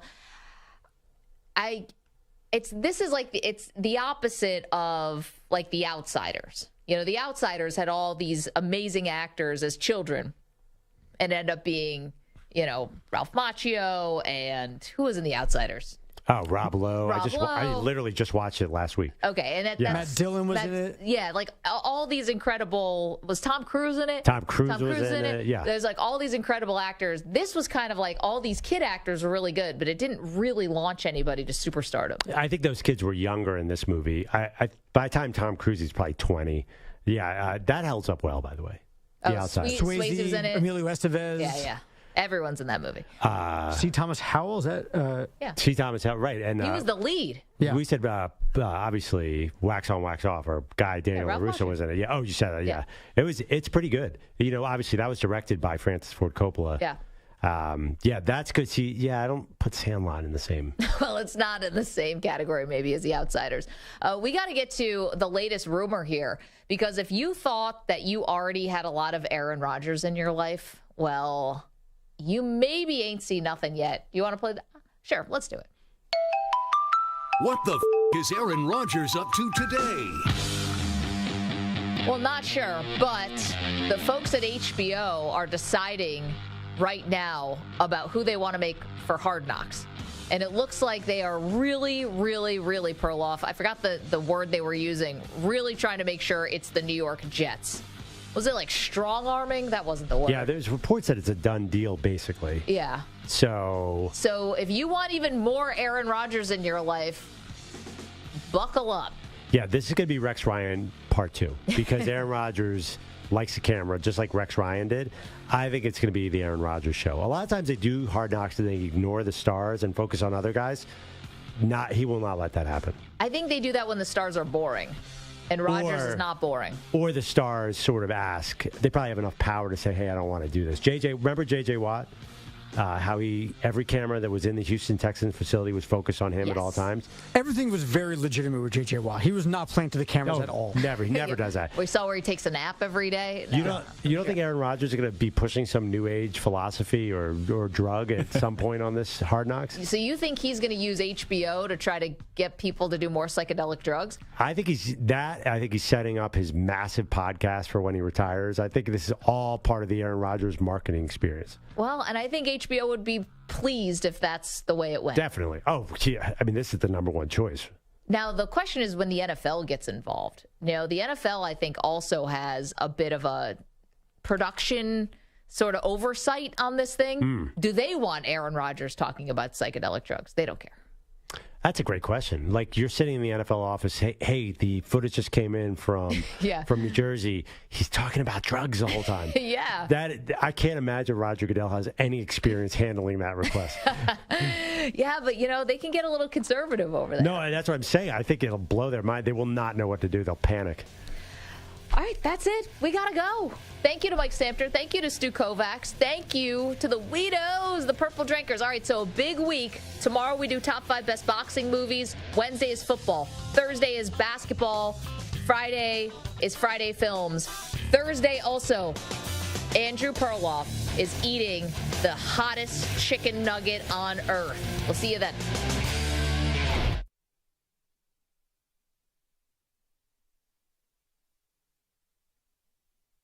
you're in a 5-minute break.